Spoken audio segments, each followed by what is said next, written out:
हाँ जी। तो लास्ट में कहाँ तक हुआ अपना टॉपिक? अच्छा, अन्य बांध परियोजनाएं।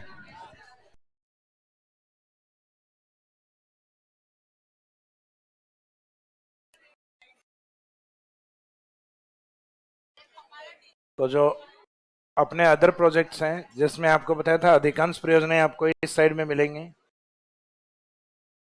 अरावली के ईस्ट की तरफ, और इसमें मोस्टली हाड़ौती की तरफ, क्योंकि राजस्थान में सबसे ज्यादा रिवर्स या नदियां कहाँ पर हैं? हाड़ौती वाले पार्ट में, यानी कोटा संभाग की तरफ, डिवीजन के अकॉर्डिंग कोटा के अंदर। तो ये हाड़ौती या कोटा की तरफ प्रोजेक्ट अधिक है, मुख्यतः डैम प्रोजेक्ट्स, बांध परियोजनाएं। जबकि राजस्थान के पश्चिम की तरफ जो प्रोजेक्ट है वो मुख्यतः कैनाल के रूप में अधिक है, क्योंकि उस साइड में डैम प्रोजेक्ट इसलिए कम है क्योंकि सदाबहानी नदियां या इस प्रकार की नदियां जिनमें वाटर प्रेजेंस कंटिन्यूस नहीं है, इस कारण यहाँ बांध परियोजनाएं कम देखने को मिलती हैं। तो डैम प्रोजेक्ट्स में, जैसा कि आपको बताया था, ये एक साइड में हम परियोजना का नाम सामने उसका डिस्ट्रिक्ट या जिला रहेगा। पहले टारगेट करेंगे अपन कोटा संभाग में खुद कोटा को, यानी कोटा डिस्ट्रिक्ट की प्रोजेक्ट कौन कौन से हैं। अब परियोजनाओं में कोटा में सबसे पहला नाम आपको रखना है नवीन प्रोजेक्ट, ये नई परियोजना का, यानी जिसको हम क्या बोलेंगे, नव के नाम से। नव यानी नया, प्रोजेक्ट है नवनेरा। कौन सा प्रोजेक्ट है? नवनेरा। तो यहाँ पे ये प्रोजेक्ट है कोटा की ओर, चंबल की राइट साइड से सबसे लंबी सहायक नदी काली सिंध, काली सिंध का प्रोजेक्ट। तो वहां पे कोटा में एक नया बच्चा है जिसका नाम हरीश चंद्र। क्या नाम है?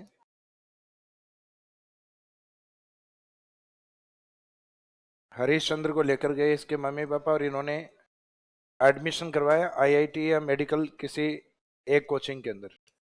हरीश चंद्र ने क्या किया, लॉकडाउन में धोनी की तरह बाल बढ़ा रखे थे। तो जैसे ही एडमिशन करवाया हरीश चंद्र का, उसके बाद में एडमिशन के बाद इसको गोपालपुरा लेके गए। गोपालपुरा एक जयपुर में भी है, एक कोटा में भी है। गोपालपुरा ले जाके नाई की दुकान पे बैठा के और नाई की तरफ इशारा किया, बिल्कुल साफ टकली। तो गोपालपुरा ले जाके और क्या निकलवाई? टकली। तकली परियोजना है। बोलने में इंग्लिश वालों को कई बार यूं लगेगा जैसे टकली, तो टकली नहीं, तकली परियोजना। तो गोपालपुरा ले जाई, क्या निकलवाई? तकली। और टकली निकलने के बाद में, जैसे बच्चे बाल बढ़ा के रखते हैं फैशन में, तो अचानक घर वाले कटवा देते हैं तो रोना आता है। तो टकली निकलते ही आंखों से निकला सावन भादो। सावन भादो का मीनिंग है जैसे सावन और भादवे में वर्षा होती है ना, उसके तरीके से आंखों से क्या निकले? आंसू। तो आंखों से सावन भादो, और आंखें क्या हुई? आली। तो आली से याद रखना आलनिया। अब यहां गड़बड़ मत करना कि सावन भादो निकला और आंखें हुई गीली और बांध का नाम गिलनिया। तो गिलनिया नहीं, प्रोजेक्ट कौन सा है?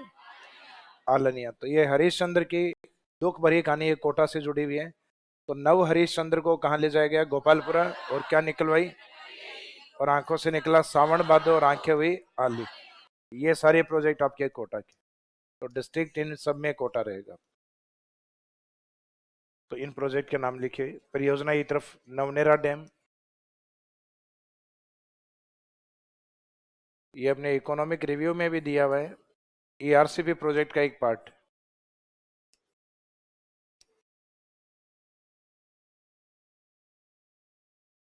हरीश चंद्र, गोपालपुरा,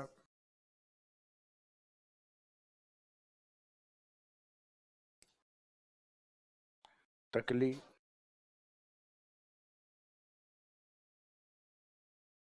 सावन भादो,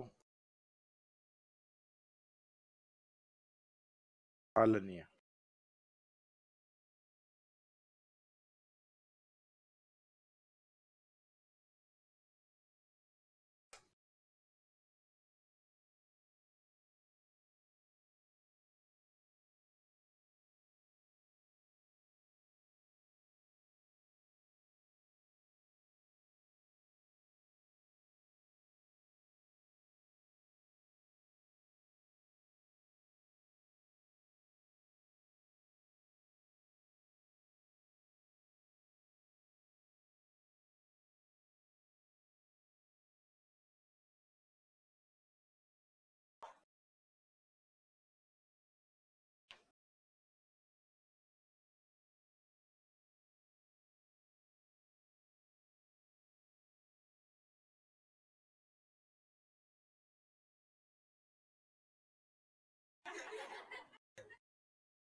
हाँ जी, कंप्लीट हो गए सब कोटा के।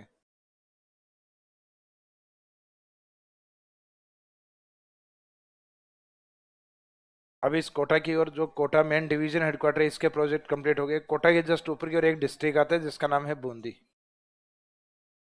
बूंदी के जो प्रोजेक्ट हैं उसमें एक ट्रिक यूज करनी है। उसमें बोलना है कि जी जी सीएम। जी जी क्या बनी है? तो जीजे ने खुश होकर कहा कि तो बांटो बूंदी। एक उसी की बात है, क्या बटेगी? बूंदी।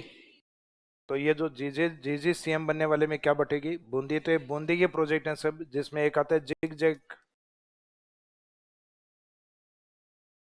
एक आता है जैत सागर, जो लेक में भी पढ़ा था अपन ने, वो डैम और लेक दोनों में आता है। और एक आता है गुढ़ा, गुढ़ा प्रोजेक्ट।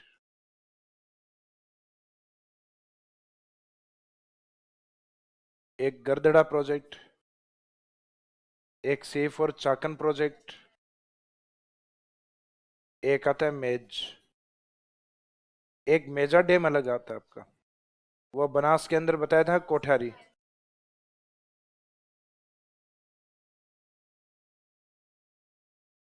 एग्जाम में ज्यादा इंपोर्टेंट मेजा, मेजा बांध,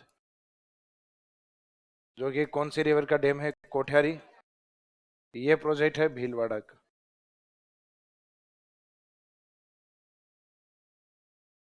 बाकी इससे ऊपर वाले जो जितने भी प्रोजेक्ट हैं, जिस जी से जिगजैग, जैत सागर, गुढ़ा, गरदड़ा, चाकन और मेज। मेज प्रोजेक्ट है, ये मेज रिवर का है। बांध का नाम भी मेज है, रिवर भी कौन सी है? मेज। इसके ऊपर प्रोजेक्ट है चाकन, गरदड़ा परियोजना, गुढ़ा परियोजना, जैत सागर, जिग जैग डैम। इसमें डैम में ये भी लिख दो चाहे, ये वाला भी चलेगा, जिग जैग। तो जिग जैग डैम बूंदी, यहां से लेके और मेज तक ये सारे प्रोजेक्ट बूंदी के हैं। अब ये मेज वाला और मेजा, इसको राइट टिक कर देना, क्योंकि दोनों देखने में एक जैसे हैं। जबकि मेजा है, ये एग्जाम में ज्यादा आता है, भीलवाड़ा वाला। तो इसमें नोट में इसको इंपोर्टेंट करना, मेजा को। तो ये जीजे जीजी सीएम। एग्जाम में, पुराने एग्जाम में जो क्वेश्चंस पूछे हैं उसमें एक तो गरदड़ा को ज्यादा बार पूछा गया, एक चाकण को। बूंदी की ओर से ये ज्यादा पूछा गया। बाकी मैथ से ज्यादा इंपॉर्टेंट मैथ आ रहा है इसमें।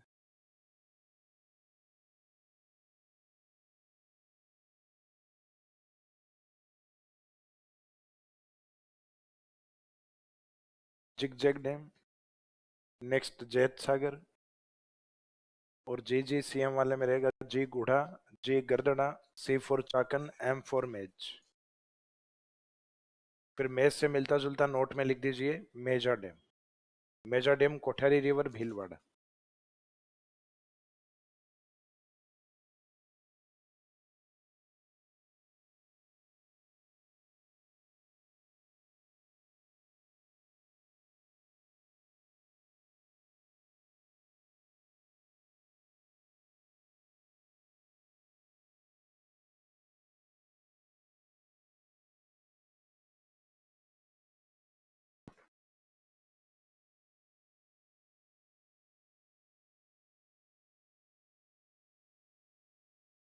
बूंदी के बाद में हड़ौती वाले जिलों में मुख्य जिले बचे हैं 12 और झालावाड़। अब 12 की ओर के जो प्रोजेक्ट हैं, ये लिख लिए सभी ने?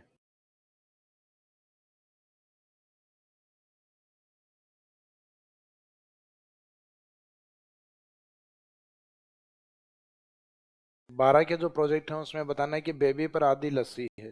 बेबी पर आधी लस्सी, बेबी यानी बच्चा।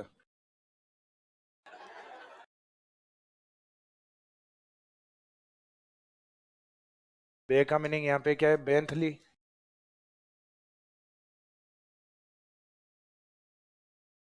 बी का मीनिंग रहेगा बिलास प्रोजेक्ट। पर का मीनिंग रहेगा परवन। आधी का मीनिंग इससे अंधेरी। लस्सी से मीनिंग रहेगा लाहसी परियोजना, और है का मीनिंग रहेगा हतिया देह प्रोजेक्ट, हतिया देह परियोजना।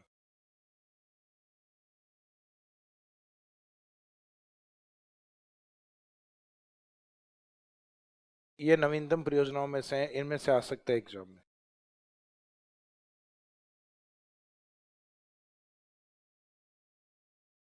बैंथली प्रोजेक्ट, बिलास प्रोजेक्ट, इन सब में डिस्ट्रिक्ट रहेगा 12, लेकिन जो बिलास प्रोजेक्ट है इसमें 12 के साथ कोटा भी। परवन प्रोजेक्ट वैसे तो मेन झालावाड़ का प्रोजेक्ट है, लेकिन परवन परियोजना में अब 12, कोटा एंड झालावाड़, ये तीनों डिस्ट्रिक्ट शामिल हैं। झालावाड़ को अंडरलाइन करके राइट टिक करना है इसमें, यानी तीनों जिले अगर अलग अलग आंसर में ऑप्शन में हो तो झालावाड़ मेन आंसर रहेगा। लेकिन इस प्रोजेक्ट को अब 2021 के बाद में स्टेट गवर्नमेंट के द्वारा इसको और ज्यादा एक्सटेंड करके इसको झालावाड़ के बाद में 12 और कोटा तक, यानी इसमें हड़ौती का सिर्फ एक जिला है जो कनेक्ट नहीं है, बूंदी। बाकी इसमें 12 भी रहेगा, कोटा भी रहेगा और झालावाड़, और तीनों ऑप्शन में अलग होने पर आंसर क्या रहेगा, मेन ये झालावाड़ का प्रोजेक्ट। ये जो अंधेरी प्रोजेक्ट है ये भी 12 में।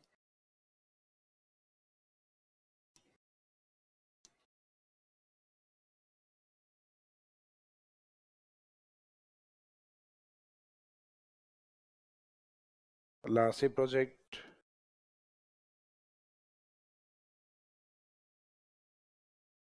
और हथियादह प्रोजेक्ट। तो इन सब में आपको 12 आंसर करना है। एक बिलास में कोटा रखना है, और परवन में बूंदी के अलावा बाकी हड़ौती रखना है। बिलास में पहले तो सब में कॉमन 12 लिख दीजिए, फिर बिलास में कोटा, और परवन में बूंदी के अलावा बाकी हड़ौती लिखना है।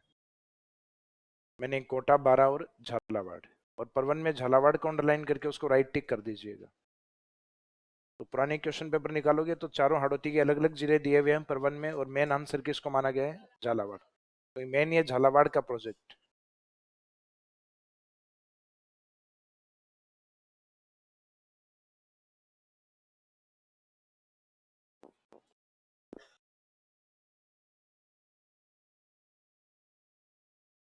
तो 12 में बताना है बेबी पर आदि लस्सी है। बूंदी में क्या था, बूंदी कब बटी थी, जी सीएम। और हरिश्चंद्र वाली जो कहानी थी वो थी कोटा की, जिसमें नव हरिश्चंद्र यानी नया हरिश्चंद्र, नव से नवनेरा हरिश्चंद्र, जिसको एडमिशन के बाद में कहाँ ले जाया गया, गोपालपुरा, क्या निकलवाई गई, और उसके बाद आंखों से सावन भादो और आंखें हुई आली, आलनिया डैम।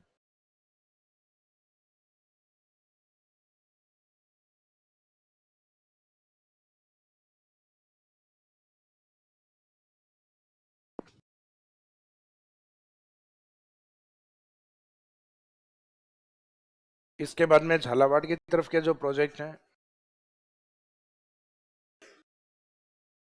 उसमें 3 मेल यानी 3 फ्रेंड्स के नाम लिखना है, एक राज का, एक नाम लिखना है भीम का, और एक नाम लिखना है मनोहर का।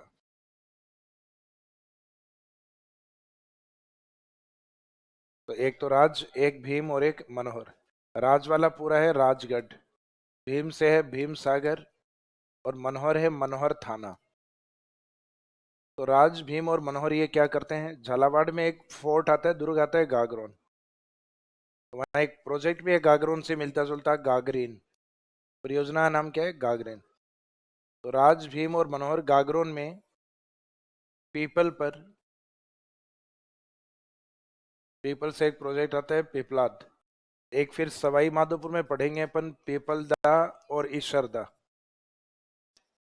यानी जिनका बोलने में टोन एक जैसा रहेगा, लास्ट में दा आएगा, जिसमें पीपल दा और ईश्वर दा। तो ये दा और दा वाले सवाई माधोपुर में, और दा की मात्रा अगर ला के सामने लगा दी जाए तो झालावाड़। तो पीपलाद प्रोजेक्ट झालावाड़ का है, पीपल दा और ईश्वर दा कहाँ के हैं, ये सवाई माधोपुर। ये बिसलपुर बनास जब करवाई थी उस टाइम भी बताया था कि इस डैम को किससे, रामगढ़ बांध से जोड़ा जाएगा, बाणगंगा वाले डैम से। तो गागरोन में पीपल पर से याद रखना परवन, क्योंकि परवन मेन झालावाड़ का प्रोजेक्ट ही है। पीपल पर, काली, चोली छापी रेवा। तो पूरा एक कंटिन्यूस जसराज भीम मनोहर ने गागरोन में पीपल पर काली चोली छापी रेवा। ये चौली प्रोजेक्ट और छापी प्रोजेक्ट ये 2013 आरएएस प्रीलिम्स में पूछे हुए हैं, डिस्ट्रिक्ट पूछा हुआ है दोनों का। जिसमें काली वाला जो प्रोजेक्ट है पूरा नाम क्या रहेगा, काली सिंध परियोजना। तो इन सब के अंदर आपको डिस्ट्रिक्ट एक परवन में जिले ज्यादा लिखने। इसमें मेन तो झालावाड़ है आपका, इसके बाद में कोटा और बार, और बाकी ये जितने भी प्रोजेक्ट हैं सब प्रोजेक्ट लिखने हैं झालावाड़ के अंदर।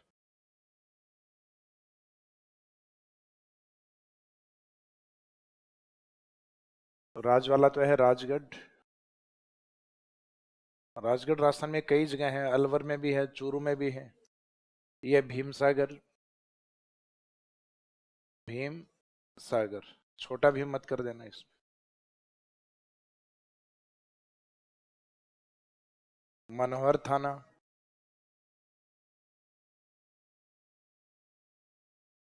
गागरीन, पिपलाद,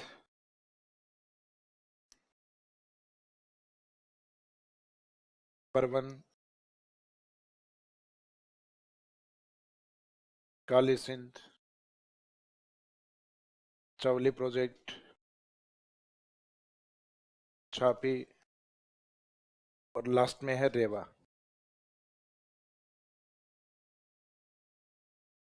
सिर्फ एक परवन को छोड़ के बाकी सब में झालावाड़ लिख लीजिए। परवन में झालावाड़ तो रहेगा, लेकिन साथ में कोटा और बारा भी लिखना है।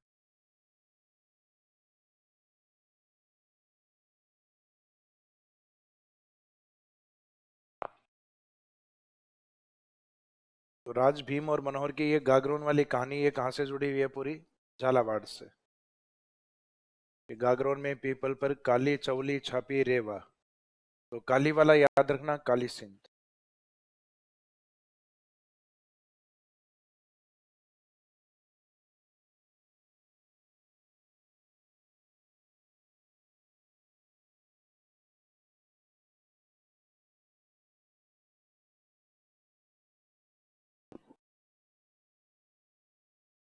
झालावाड़ में इसमें जो एक शब्द आ रहा है पिपलाद, पिपलाद को राइट टिक कर देना।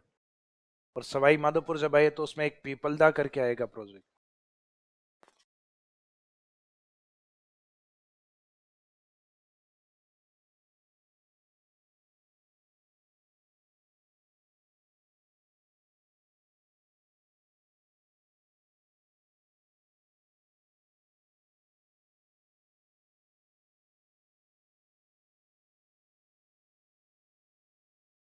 तो ये हाड़ौती वाला पार्ट है, ये तो लगभग अपना कंप्लीट हो गया। लिखा नहीं,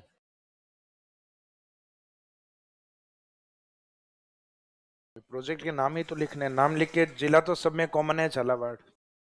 एक परवन में ज्यादा जिले रखने हैं, झालावाड़, कोटा और बारा डिस्ट्रिक्ट। और तीनों लिखने के बाद में राइट टिक किसको करोगे, मेन झालावाड़ है इसमें, जो बारा में भी लिखा था एज इट इज अपन। परवन, काली सिंध, चौली प्रोजेक्ट, छापी परियोजना और लास्ट में रेवा परियोजना। लास्ट वाला रेवा है, खो मत लिख देना, खो जयपुर में है। रे और वाह के नजदीकियां ज्यादा बढ़ा दोगे, खो बन जाएगा।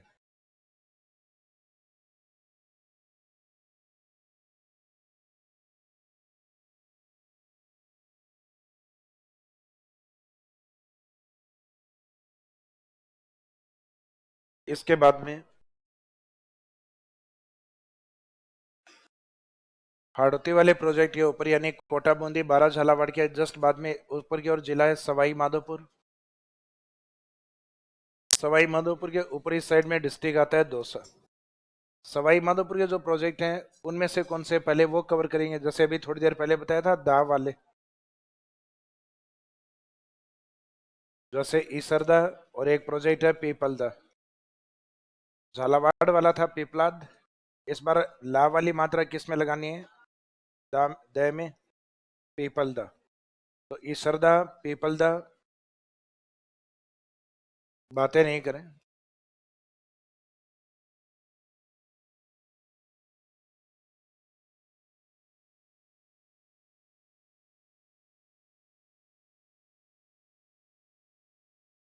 तो ये वाले जो प्रोजेक्ट हैं, जैसे मैंने बताया था, इसमें राइट टिक करना, क्योंकि इससे मिलता जुलता नाम आ चुका है पहले, पिपलाद। तो इसरदा वाला पार्ट सवाई माधोपुर, इसरदा पीपलदा सवाई माधोपुर, और इंदिरा गांधी लिफ्ट नहर परियोजना ये सवाई माधोपुर, और इसमें एक सेकंड डिस्ट्रिक्ट और रहेगा, कौन सा है, करौली।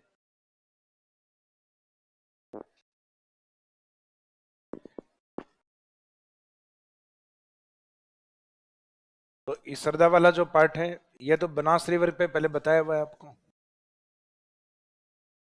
इसमें नदी मेंशन नहीं होती। इंदिरा गांधी लिफ्ट नहर परियोजना, प्रॉब्लम इसमें होगी, क्योंकि इसको फ्लो फ्लो में कई इंदिरा गांधी नहर समझेंगे, और इसके नदियां करके आएंगे सतलज और व्यास, और फिर ये घर आने के बाद में पता चलेगा इंदिरा गांधी नहर नहीं, ये इंदिरा गांधी नाम से लिफ्ट थी। क्या इंदिरा गांधी कैनाल में इंदिरा गांधी नाम से कोई लिफ्ट थी क्या अपने? इंदिरा गांधी नहर में कोई भी इंदिरा गांधी लिफ्ट नहीं है। तो जबकि ये लिफ्ट है, तो इंदिरा गांधी लिफ्ट के नाम से प्रोजेक्ट कहां पर है? चंबल नदी पर, जो सवाई माधोपुर और करौली के बीच में। तो इसमें फर्क इस शब्द का रहेगा। अगर ये शब्द नहीं हो तो फिर वो कैनाल होगी, Indira Gandhi lift, sorry, Indira Gandhi canal project, IGNP project. तो आईजीएनपी प्रोजेक्ट अपने आप में अलग है, जबकि ये लिफ्ट प्रोजेक्ट अलग है। तो इसमें लिखेगा तीनों प्रोजेक्ट, जिसमें तीसरे में सवाई माधोपुर के साथ करौली भी लिखना है। नहीं, मैप बनाने की आवश्यकता नहीं।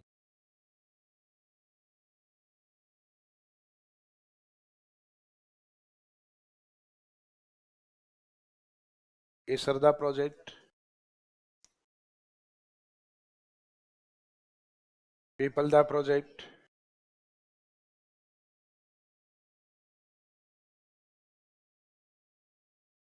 इंदिरा गांधी लिफ्ट, लिफ्ट वाले शब्द को अंडरलाइन कर देना, Indira Gandhi lift canal project.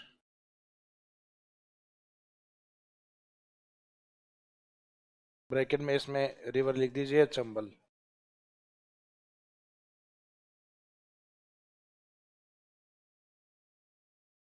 District इसमें लास्ट वाले में सवाई माधोपुर एंड करौली। तो जो दा वाले टोन है, जैसे इसरदा, पीपलदा, इन दोनों में सेम है सवाई माधोपुर। लास्ट वाले में जो थोड़ा सा लंबा नाम है, दो डिस्ट्रिक्ट है, सवाई माधोपुर एंड करौली।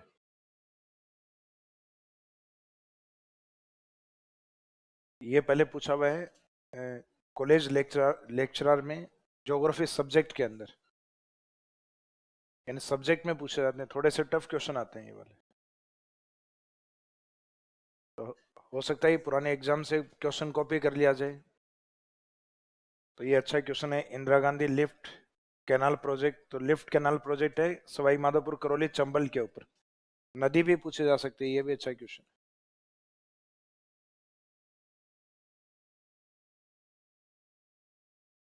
अब सवाई माधोपुर के जस्ट ऊपर की और इस साइड में जो डिस्ट्रिक्ट आता है, ये आता है दौसा, जो जयपुर के ईस्ट की तरफ है।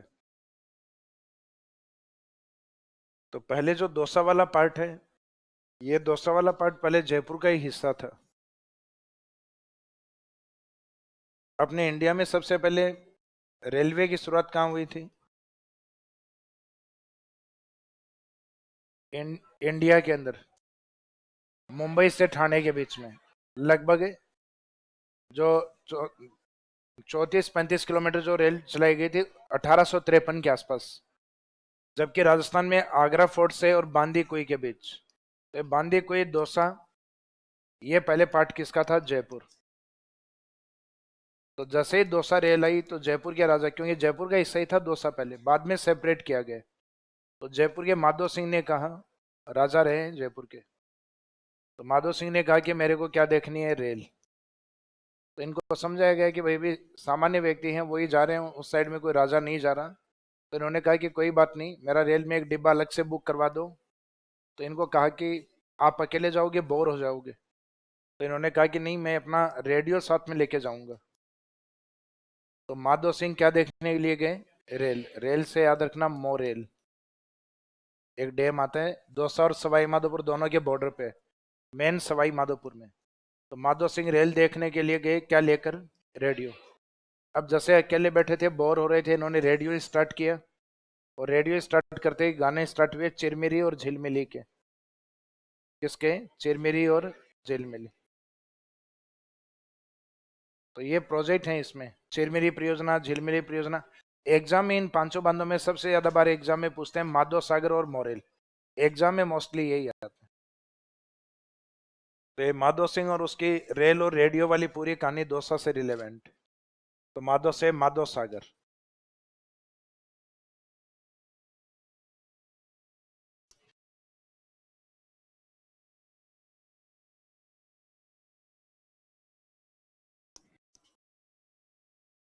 माधव सागर, मोरेल,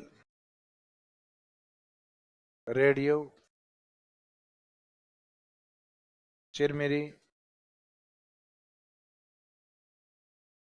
लास्ट में झिलमिली। मोरेल में ध्यान रखना, मोरेल में 2 डिस्ट्रिक्ट लिखने हैं, बाकी सब में कॉमन डिस्ट्रिक्ट क्या रहेगा? दौसा। मोरेल वाले में मेन है सवाई माधोपुर। तो इन सब में कॉमन डिस्ट्रिक्ट है दौसा। ये दौसा के प्रोजेक्ट हैं जिसमें माधव सागर और मोरेल एग्जाम में ज्यादा आता है। ये पुराने क्वेश्चन पेपर निकालोगे उससे आइडिया लगेगा। आरपीएससी लगभग उन्हीं को रिपीट करती रहती है डैम में,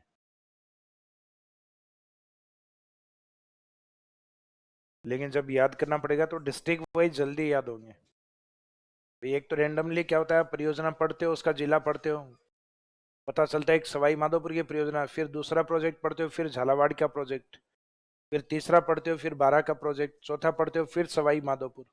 तो इस तरीके से नहीं करिए, डिस्ट्रिक्ट वाइज टारगेट करो कि कोटा के प्रोजेक्ट मेन कौन से हैं, 12 में मुख्य परियोजनाएं कौन सी हैं, क्योंकि राजस्थान के ऐसे 8-10 जिले हैं जिनके प्रोजेक्ट ज्यादा प्रसिद्ध है एग्जाम में, क्योंकि उन्हीं में से ही ज्यादा, जहाँ पे रिवर्स ज्यादा हैं उन्हीं क्षेत्रों में ऐसे डैम प्रोजेक्ट ज्यादा है। मोरेल्स मेन सवाई माधोपुर में, बाकी है दोनों डिस्ट्रिक्ट में। सवाई माधोपुर अगर ऑप्शन नहीं हो तो दौसा आंसर करना है। इन सब में कॉमन डिस्ट्रिक्ट दौसा है, सब में दौसा लिखो पहले, सब में दौसा लिखना है। मोरेल में सवाई माधोपुर भी लिखना है दौसा लिखने के बाद, और राइट टिक करना है सवाई माधोपुर को मोरेल के अंदर।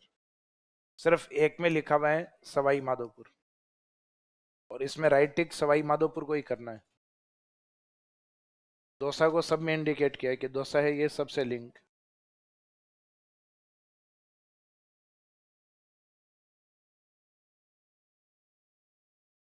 सभी डैम है दौसा से रिलेवेंट। एक मोरेल में एक्स्ट्रा भी रहेगा, मोरेल लिखवाया हुआ है आपको बनास के अंदर, रिवर्स वाले चैप्टर में लिखवाया हुआ है, और वहां पे भी राइट टिक करवाया हुआ है। मैंने कहा सवाई माधोपुर को राइट टिक कर दीजिए।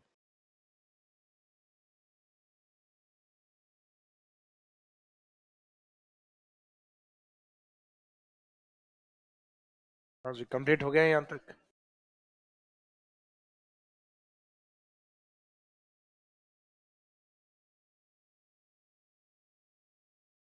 ये वाले प्रोजेक्ट हाड़ौती वाले, इसके बाद में सवाई माधोपुर, सवाई माधोपुर के ऊपर वाला जो डिस्ट्रिक्ट है दौसा, उसके बाद में राजस्थान का पूर्वी जिला आता है धौलपुर। धौलपुर जिले में एक तो धौलपुर के नाम से ही परियोजना है, तो इसमें जिला तो नहीं पूछेंगे, कम से कम प्रोजेक्ट का नाम ही किससे है? धौलपुर। धौलपुर के पास में चंबल के पानी को लिफ्ट करके, हाइट करके, फिर धौलपुर की ओर सप्लाई किया गया है। तो धौलपुर लिफ्ट प्रोजेक्ट किस नदी पर बना हुआ है? तो चंबल का प्रोजेक्ट है। तो उसमें कम से कम परियोजना का नाम नहीं आके रिवर पूछेंगे।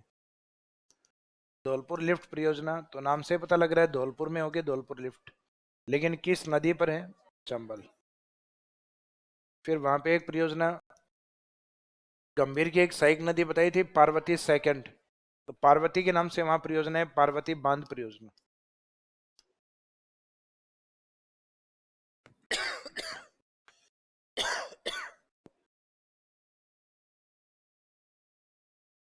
पार्वती, पार्वती जी के जो छोटे बेटे थे नाम था गणेश जी।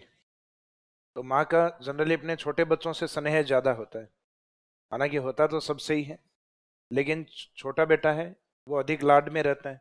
तो पार्वती जी के कौन थे? गणेश जी। तो राजस्थान में भी जैसे पार्वती जी का स्नेह छोटे से अधिक रहता है, तो राजस्थान में सबसे छोटा जिला कौन सा था? तो जब 33 जिलों के फॉर्मेट में बात करें तो सबसे छोटा धौलपुर है। तो राजस्थान में पार्वती जी सबसे छोटे जिले के साथ रहेंगे, यानी कौन से जिले में? धौलपुर। तो वैसे छोटे बेटे से सने और राजस्थान में छोटे जिले से सने हैं। तो ये प्रोजेक्ट रहेगा धौलपुर में। अब एक नया प्रोजेक्ट स्टार्ट हुआ इस साइड में धौलपुर की ओर, जो गंभीर वगैरह कुछ नदियों को मिला के स्टार्ट किया गया, जिसका नाम है काली तीर। हालांकि पूर्वी राजस्थान में आप चल जाते हो तो यहाँ काले को काला कम कारा ज्यादा बोला जाता है, कि ओ कारो है। कार्य का मीनिंग काला। वो एक अमिताभ बच्चन और ऐश्वर्या राय का वो है भी, एक गाना भी है, गजरा रे तेरे कार्य कार्य नैना है। तो काले नहीं कारे। तो वैसे ही काली तीर परियोजना, तो एक काली तीर परियोजना मुख्यतः धौलपुर। ये पिछली बार आरएस 2023 जब एग्जाम हो रहा था उस समय करंट में था ये। हालांकि एग्जाम में तो नहीं है, लेकिन अच्छा है कि उसने काली तीर परियोजना कहाँ की है, धौलपुर।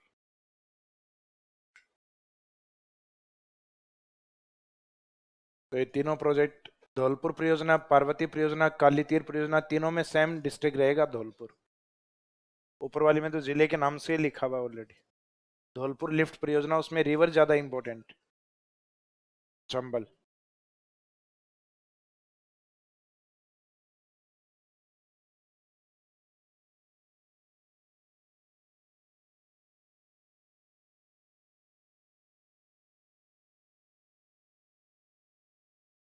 धौलपुर लिफ्ट प्रोजेक्ट,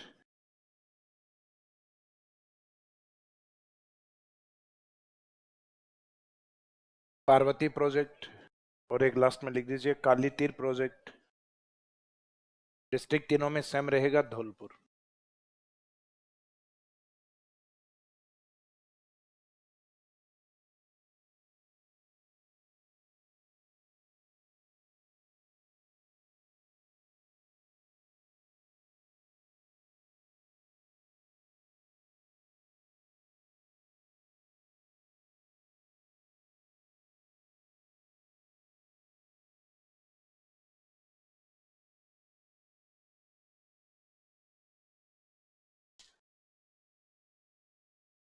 यहाँ से कंप्लीट हो गया धौलपुर।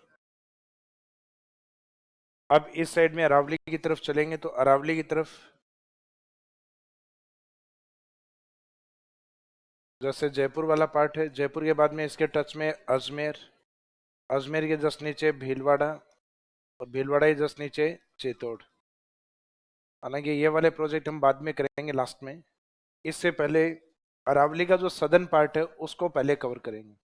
सदर्न पार्ट में इस साइड में अरावली के पश्चिम की तरफ जिला कौन सा है, सिरोही। सिरोही से पश्चिम की ओर चलोगे तो जालोर। सदर्न की तरफ इस साइड में उदयपुर, इसके जस्ट नीचे डूंगरपुर, और राजस्थान का मोस्ट सदर्न सबसे दक्षिणी जिला बांसवाड़ा। तो यहाँ पे कुछ प्रोजेक्ट हैं पश्चिम की ओर और कुछ है दक्षिण की तरफ, यानी अरावली के ईस्ट की तरफ और वेस्ट की तरफ। इसमें जालोर के जो प्रोजेक्ट हैं वो एग्जाम में कई बार, जैसे बांकली प्रोजेक्ट कई बार पूछते हैं, लूनी में करवाया था सुकड़ी नदी पे। तो ये बा वाला प्रोजेक्ट अगेन दूसरा बा से एक प्रोजेक्ट और है यहाँ पे। तो एक बांकली और एक बांडी सेंदड़ा है।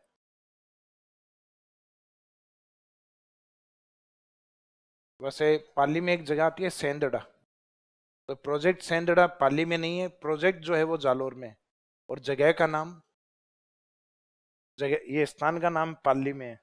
सेंदड़ा रेलवे स्टेशन भी आता है। जैसे जयपुर सीमेंट फैक्ट्री सवाई माधोपुर में है, नाम क्या है, जयपुर सीमेंट फैक्ट्री, और लोकेशन कहाँ पर है, सवाई माधोपुर। सेम ऐसे गंगानगर जो डेयरी उद्योग है, गंगानगर मिल्क यूनियन लिमिटेड, वो गंगानगर में नहीं होके हनुमानगढ़ में। तो ऐसे कुछ नाम अलग होते हैं, लोकेशन अलग होती। तो सेंदड़ा पाली में आता है, लेकिन प्रोजेक्ट कहाँ आता है, जालोर। तो लोकेशन जगह कहीं और है और परियोजना कहीं और चलती है। तो इन शब्दों को बा वालों को ये ध्यान रखना कि बांकली और फिर अगेन बा से कौन सी, बांडी सेंदड़ा। बांकली बांध परियोजना या बांकली परियोजना ये ऊपर वाली है सूकड़ी नदी पर। ये लूनी वाली जो नदियां, उसमें सबसे लास्ट लिखवाया था और एग्जाम के अकॉर्डिंग इंपॉर्टेंट बताया था। मैंने कहा लूनी की सहायक नदियों में जो प्रोजेक्ट है उसमें जिसका इंपॉर्टेंस या महत्व है वो जवाई बांध, और एग्जाम के लिए जो इंपॉर्टेंट है वो बांकली।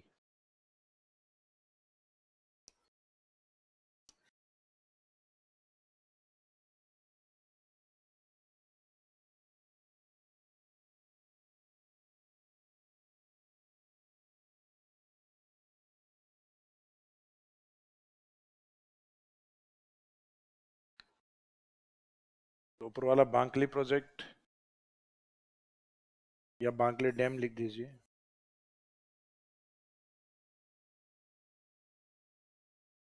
सूकड़ी नदी,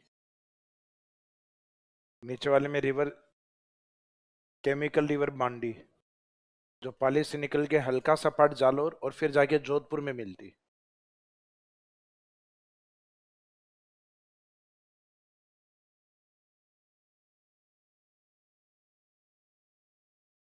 तो जालोर वाले में स्टार्टिंग बा वाले शब्द आएंगे, बा से बांकली और अगेन बा से बांडी, इनको अंडरलाइन कर दीजिए, ये शब्द कॉमन है इसमें।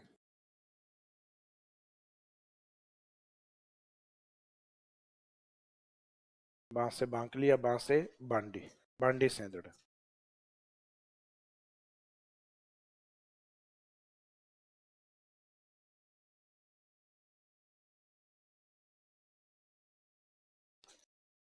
अब जालोर से अपन सिरोही की ओर आते हैं, तो सिरोही में हिल्स की हाइट बहुत ज्यादा होने के कारण मानसून है, मानसून को काफी हद तक सिरोही माउंट आबू वाला एरिया ज्यादा रोकता है, क्योंकि ऊंची पहाड़ियां हैं। तो अधिक मानसून रोकने के कारण या 150 सेंटीमीटर बारिश के कारण यहाँ से कुछ नाले उद्गमित होते हैं, और ये नाले ओरिजिनेट होकर गुजरात की ओर चले जाते हैं। आप किसी नेचुरल रिसोर्स यानी किसी नदी को आप नहीं रोक सकते, लेकिन बारिश के जो नाले हैं उनको डाइवर्ट कर सकते हो। तो राजस्थान गवर्नमेंट ने 2013 से 18 के बीच में वसुंधरा राजे जी ने कहा कि सिरोही के जो भामाशाह हैं, यानी जो व्यक्ति दान देते हैं, वो बड़े भामाशाह आ गया है। और राजस्थान के इन 32 इनकी काउंटिंग करवाई गई सिरोही के आसपास, इन नालों की काउंटिंग थी 32, कि अगर इन 32 नालों का पानी सिरोही की ओर रोक लिया जाए तो सिरोही के लिए पर्याप्त पेयजल सप्लाई के लिए काफी होगा। तो इसका एक प्रोजेक्ट चलाया गया फिर सिरोही की तरफ 32 नालों की काउंटिंग के आधार पर 32 नाला परियोजना। तो राजस्थान में 32 नाला परियोजना या 32 नाला परियोजना किस जिले में है? सिरोही के अंदर। और सिरोही में मैंने एक रिवर और बताई थी, वेस्ट बनास, उसके एक सहायक नदी आती है सूकली, सूकड़ी नहीं, सूकली, जहाँ एक प्रोजेक्ट बना हुआ है सेलवाड़ा के अंदर, सिरोही में जगह आती है सेलवाड़ा। तो सूकली सेलवाड़ा परियोजना वो भी सिरोही के अंदर, ये आरएस 2013 में पूछा हुआ है पहले, हालांकि नाम गलत आया था इसका, नाम सूकली जगह क्या लिख दिया था, सूकड़ी, क्योंकि शायद जिसने एग्जाम में दिया उसको खुद को भी सूकड़ी ज्यादा ध्यान था, वही लोनी उसको लगा सूकली गलत लिखा हुआ शायद, जबकि सूकली शब्द सही था, क्योंकि इस साइड में सिरोही की और सूकड़ी नहीं, यहाँ पे कौन सी है, सूकली। सूकड़ी का जो प्रोजेक्ट है वो तो कौन सा है, बांकली के नाम से।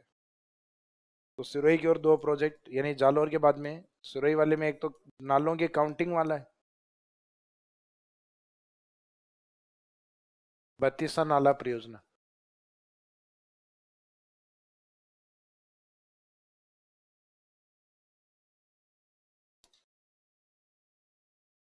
और एक सूकड़ी नहीं हो के कौन सा है, सूकली, सूकली सेलवाड़ा परियोजना।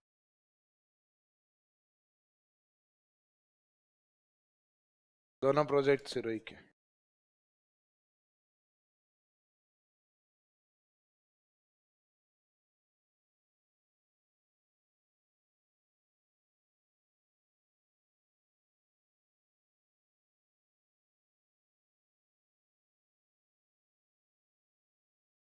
बत्तीसा नाला प्रोजेक्ट,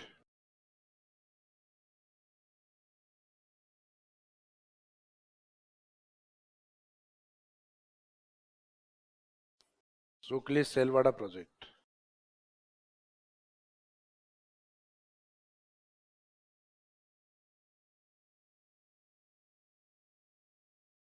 बत्तीस नालों के पानी को रोककर जो तैयार किया गया वो 32 नाला, यानी 32 नाला परियोजना।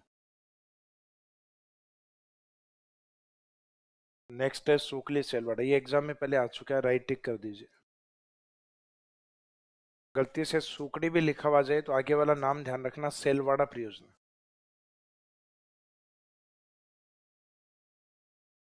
तो कई बार ये सूकड़ी सेलवाड़ा लिखा हुआ होता है।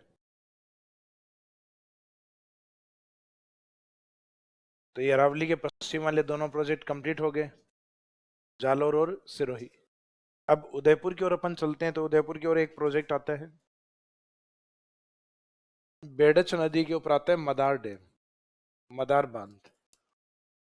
ज्योग्राफी में अपने जनरली बहुत रेयरली लिखा हुआ, कम लिखा हुआ रहता है, लेकिन उदयपुर सिटी की और प्रसिद्ध डैम है ये मदार डैम, जो कि बेड़च नदी के ऊपर बना हुआ है। इस बांध का यानी बेड़च नदी में जब एक्सेस वाटर होता है, काफी अधिक पानी होता है, तो एक तो मदार में डाला जाता है, फिर मदार से कई बार फतेह सागर में भी सप्लाई होता है। बाकी फतेह सागर में मेन पानी आता है पिछोला से। तो इसमें मदार डैम है, ये जिस नदी पे बना हुआ है उदयपुर के अंदर, बेड़च, या उसी का दूसरा नाम क्या है, आयड़।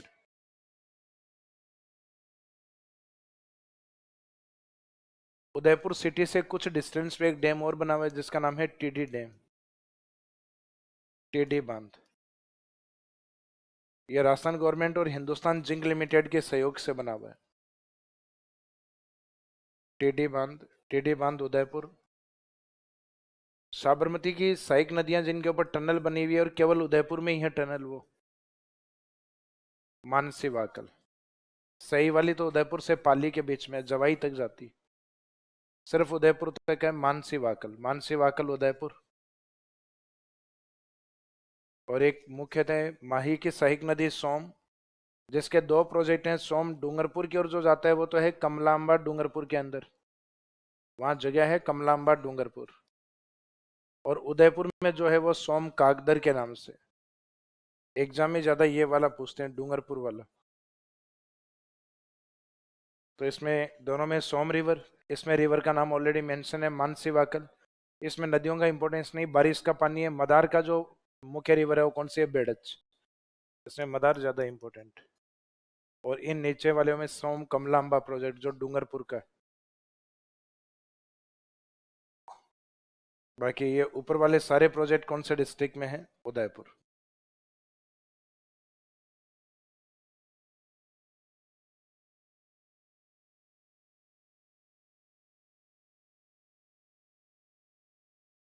मदार डैम, नेक्स्ट है टीडी डैम,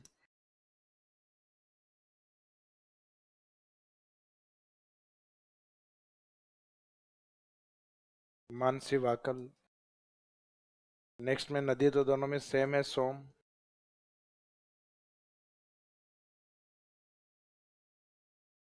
एक सोम कागदर है और एक सोम कमला अम्बा है।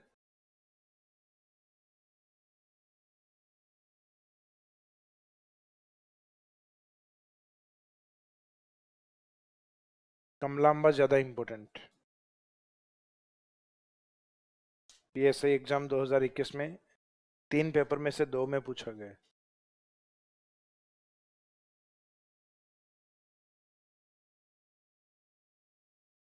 21 वालों को तो लग रहा है एसओजी सबको एक एक करके ट्रेनिंग करवाएगी।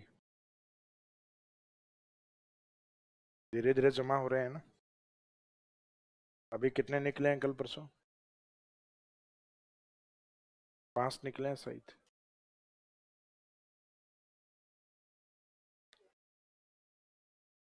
भर्ती मुश्किल है। क्या चीज है? नहीं नहीं, रद्द इम्पॉसिबल है, क्योंकि बहुत सारे कैंडिडेट हैं जो मेहनत से लगे हुए हैं, इसलिए मुश्किल है।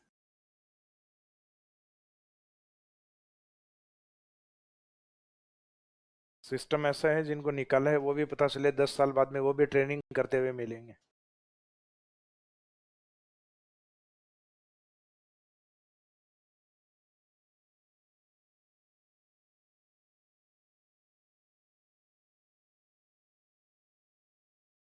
हाँ जी, कंप्लीट हो गए प्रोजेक्ट। अब उदयपुर के जस्ट नीचे डूंगरपुर का एक प्रोजेक्ट, इसमें कौन सा है, कमलाम्बा। और वहां पे माही नदी का एक प्रोजेक्ट और आता है, भीखा भाई के नाम से है।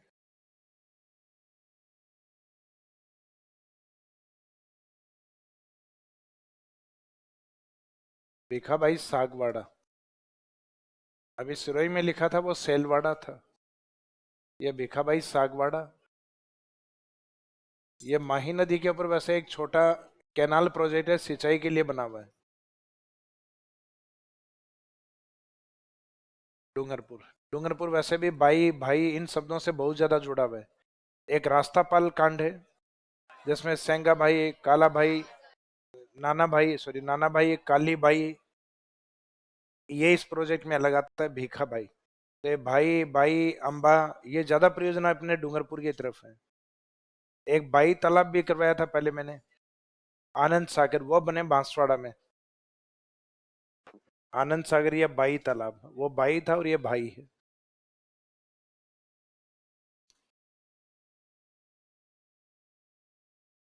भीखा भाई सागवाड़ा।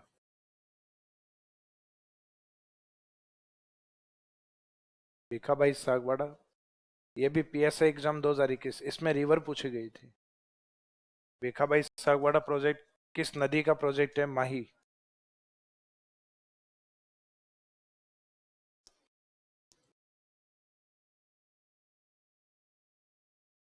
डूंगरपुर से जस्ट नीचे की ओर आप जाते हो तो माही की एक सहायक नदी है जो एमपी की ओर से बहते हुए आती है, जिसके ऊपर बांसवाड़ा के अंदर एक प्रोजेक्ट बना हुआ है, नदी के नाम से ही बना हुआ है, अनास। अनास बांध परियोजना। तो माही वाले डायग्राम में अनास एमपी की ओर से बताई थी मैंने आपको। तो अनास बांध परियोजना ये बांसवाड़ा में है।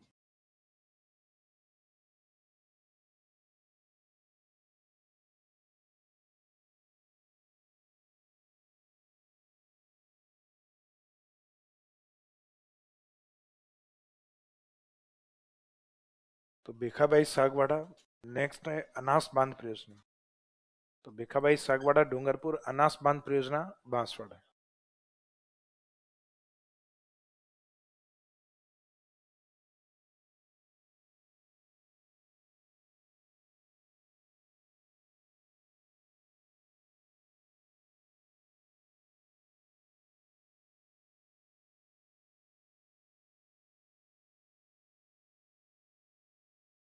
तो ये अरावली के सदन वाले पार्ट तो कंप्लीट हो गए। जालौर वाले दोनों बांस से जो स्टार्ट होते हैं, एक तो बांकली और एक बांडी सेंदड़ा।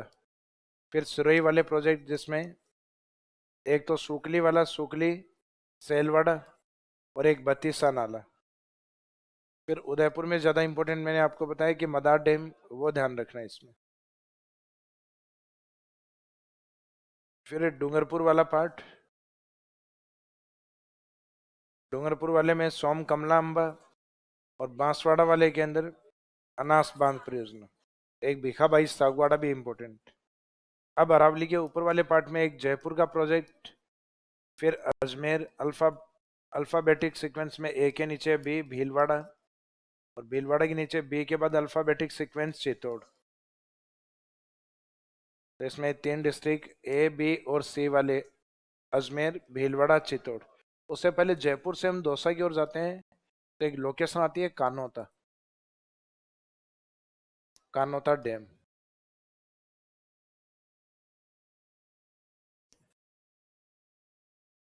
ये ढूंढ नदी के ऊपर।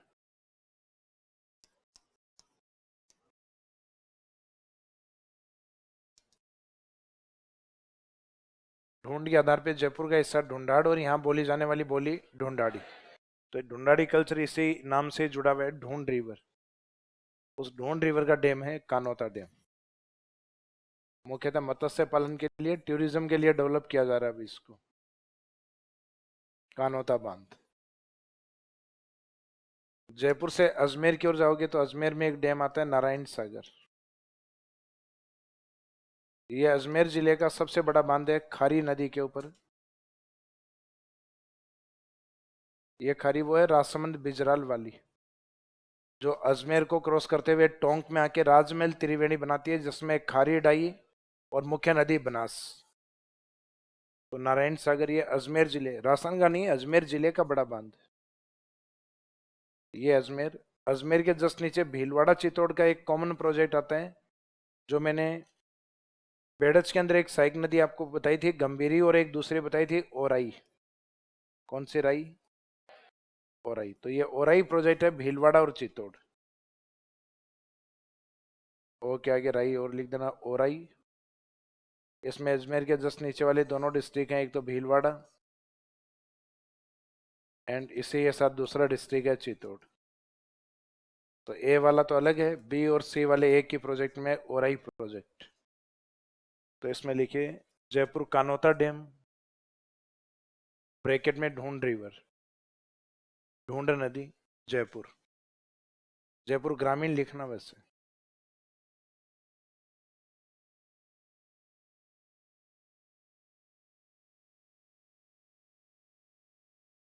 कानोत्रा डैम में जयपुर, जयपुर के आगे ब्रैकेट में लिख दीजिए रूरल जयपुर ग्रामीण।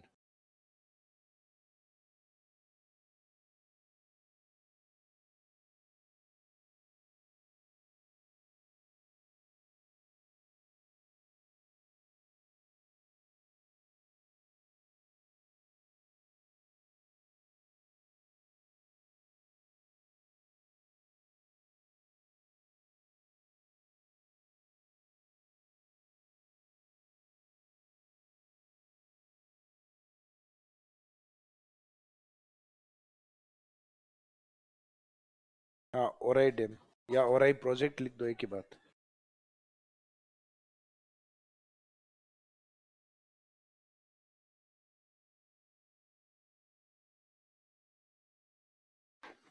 सर, पिछोला को विश्व की सबसे खूबसूरत झील में शामिल किया गया है क्या? राजस्थान की सबसे खूबसूरत झीलों में से माना जाता है पिछोला को, क्योंकि इसके आसपास में जितने पॉइंट है हिस्टोरिकल पॉइंट ज्यादा है। जैसे इसके अंदर जगमंदिर जगनिवास जो होटल एक पैलेस के रूप में है, इसका काफी क्लीनिंग रखी जाती है क्योंकि ताज ग्रुप का है। इसके किनारे पे उदयपुर होटल लेक, किनारे पे उदयपुर सिटी पैलेस है, और एक तरफ इसमें बना हुआ है नटनी का चबूतरा, और एक साइड मैंने बताई थी पूरी माछला मगरा हिल्स वाला पार्ट है, वो इसमें आता है। इस कारण प्रसिद्ध है।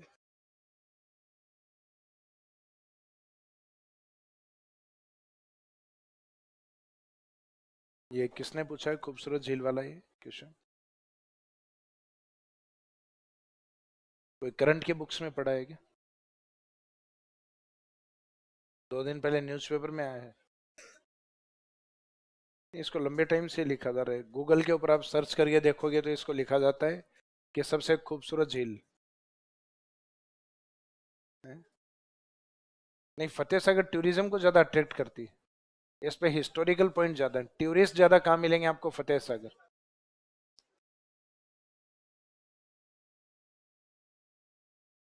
हाँ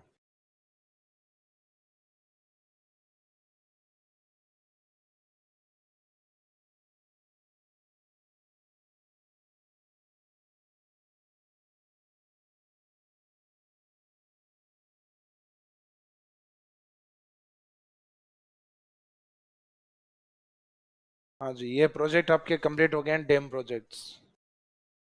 हाँ, अब ये लास्ट वाले जो आपने लगभग 55-56 हो गए होंगे, 53 के आसपास, तो ये इंपॉर्टेंट प्रोजेक्ट्स हैं।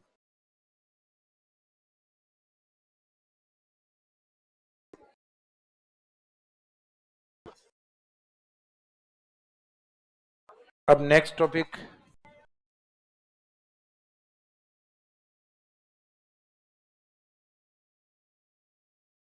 जैसे हाइड्रो ज्योग्राफी के अंदर आपके 4 टॉपिक हैं। इन 4 टॉपिक में सबसे इंपॉर्टेंट स्टार्टिंग वाला ड्रेनेज सिस्टम, नदी वाला चैप्टर, फिर इसके ऊपर डिपेंड था लेक्स, राजस्थान की झीलें, फिर नदियों पे डिपेंड अपना इरिगेशन प्रोजेक्ट, बांध परियोजनाएं, और फिर है वाटर कंजर्वेशन टेक्निक्स।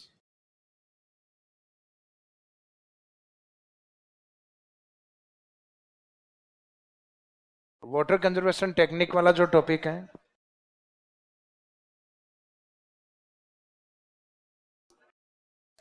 जल संरक्षण तकनीक वाला जो चैप्टर है, ये ओनली आपके आरएस प्रीलिम्स में, मेंस में नहीं है।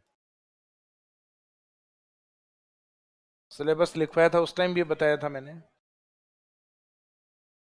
तो नो, स्टार्टिंग में आपने सिलेबस लिखा था, वहां अगर मेंशन किया हुआ है तो ठीक है, नहीं है तो वहां ब्रैकेट में लिख दीजिए, ताकि इस चैप्टर को आप मेंस में नहीं पढ़ के जाओ।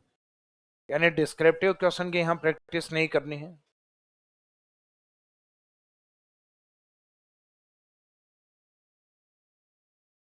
जल संरक्षण तकनीक, water conservation techniques.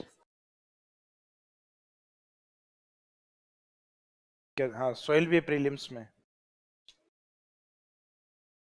Next resource वाले जो चैप्टर है, रिसोर्स में सोइल राजस्थान में प्रीलिम्स में, इंडियन ज्योग्राफी में मेंस में, यानी भारत के भूगोल में मिट्टियां प्रीलिम्स में नहीं आती, वहां मेंस में आती। अपने वाले सिलेबस में प्रीलिम्स में दी हुई है, मेंस में नहीं आती।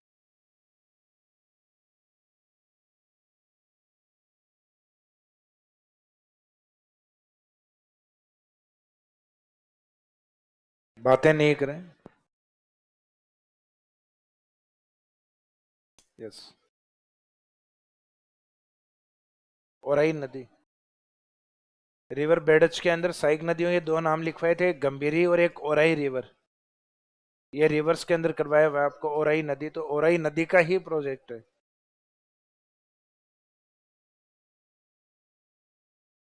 हाँ जी। अब वाटर कंजर्वेशन वाला जो चैप्टर है, जल संरक्षण की तकनीक वाला, इसमें वाटर कंजर्वेशन या जल संरक्षण का मीनिंग क्या होता है? जैसे फॉर एग्जांपल, जो स्टूडेंट बैठे हैं बातें नहीं करें, वे क्लासरूम में बैठे रहना चाहते हो, बातें मत करो।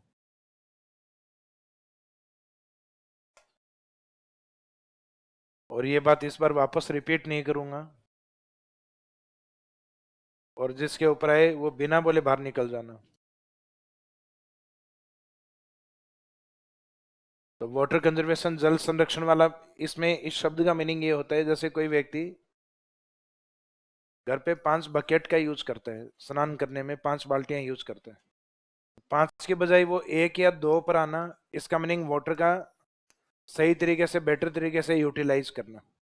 इसका मीनिंग है जल को बचाना या सीमित उपयोग करना, लिमिटेड यूज करना। या फिर बारिश के दौरान अपने घर का जो पानी है वो बहते हुए बाहर नाली में चला जाता है, तो इसका मीनिंग वर्षा जल को रोकना। तो एक तो वाटर का यूटिलाइजेशन बेटर करना या कम करना, यूज सीमित करना, लिमिटेड यूज करना, और एक बहते हुए पानी को रोकना, ये दोनों ही वाटर मैनेजमेंट या वाटर कंजर्वेशन का पार्ट। तो इसका मीनिंग है जल संरक्षण के अंदर जो यूज कर रहे हो, या तो उसको सीमित कर लो, कम यूज करो, या जो फिर व्यर्थ पानी बहता है, फ्रेश वाटर, बारिश का पानी, उसको अपने को नियंत्रित करना है, उसको अपने को कलेक्ट करना है। तो बहते हुए पानी को रोकना, उपयोग में लिए जाने वाले पानी का उपयोग सीमित करना है, लिमिटेड यूज करना, ये अपने आप में क्या है? जल संरक्षण। अब ये डेफिनेशन तो अपने से पूछेंगे नहीं प्रीलिम्स में, तो जल संरक्षण का मीनिंग क्या है ये अपने लिए कोई इंपॉर्टेंट नहीं। लेकिन जल संरक्षण के लिए हमारे द्वारा कौन कौन सी टेक्निक्स अपनाई गई हैं, कौन कौन सी तकनीक अपनाई गई है? तो एक तकनीक तो जो पहले राजा महाराजा या लंबे टाइम से हमारे चली आ रही हैं, उनको नाम दिया जाता है परंपरागत तकनीक, यानी जो ट्रेडिशनल टेक्निक्स हैं एक तरीके से। तो परंपरागत तकनीक जो लंबे टाइम से चली आ रही है, एक है गैर परंपरागत, नॉन ट्रेडिशनल। तो नॉन ट्रेडिशनल टेक्निक्स या मेथड में, गैर परंपरागत में, गैर परंपरागत में मुख्यतः या तो नदियों के पानी को रोकने के लिए डैम बना दिए जाएं, या फिर उन डैम से कैनाल या नहर बना दी जाए, नहर निकाल दी जाए, या जिस पानी का यूटिलाइज आप डैम या नहरों से कर रहे हो उसको और सीमित तौर से किया जाए ड्रिप और स्प्रिंकलर के द्वारा।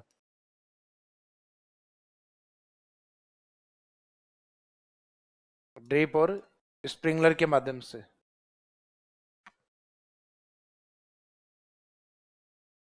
तो ये वाला जो पार्ट है डैम वाला, ये लास्ट वाला पूरा चैप्टर जो अपने लास्ट में लिख रहे थे, डैम ही लिख रहे थे अपन।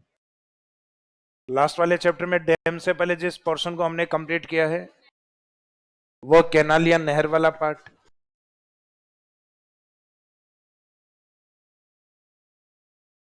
ये